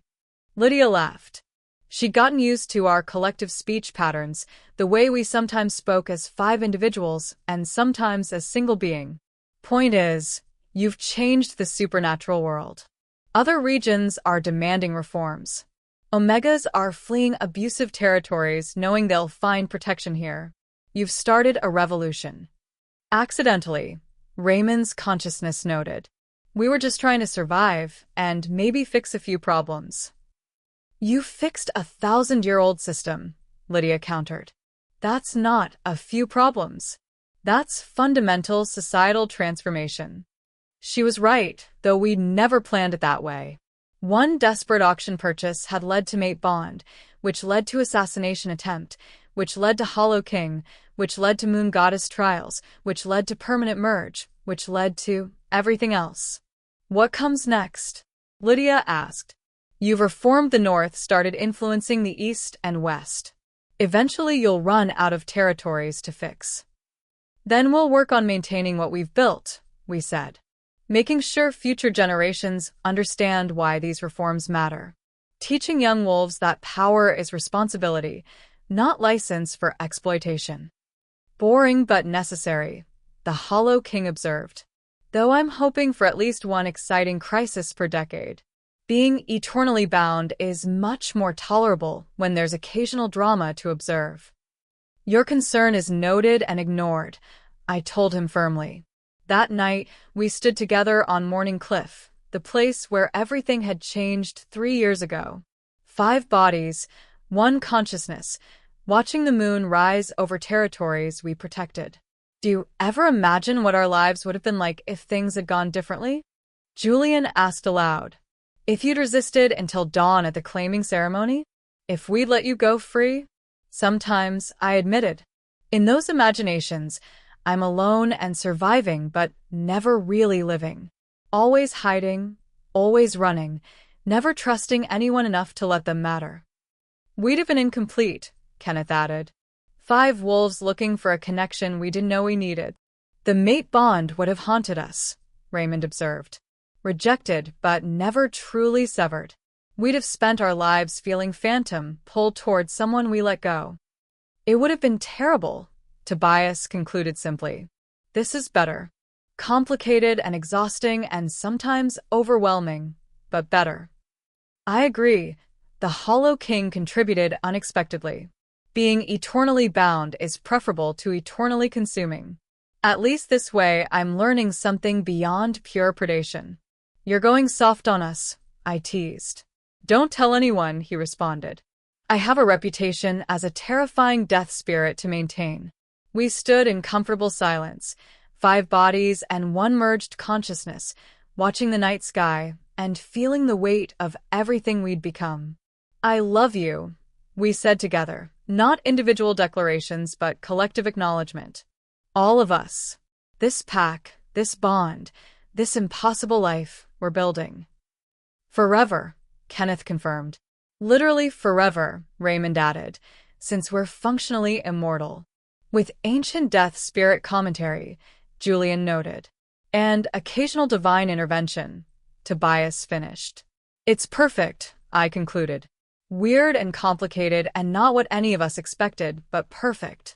The moon shone overhead, the moon goddess's approval tangible in the silver light that seemed to wrap around all 5 of us simultaneously.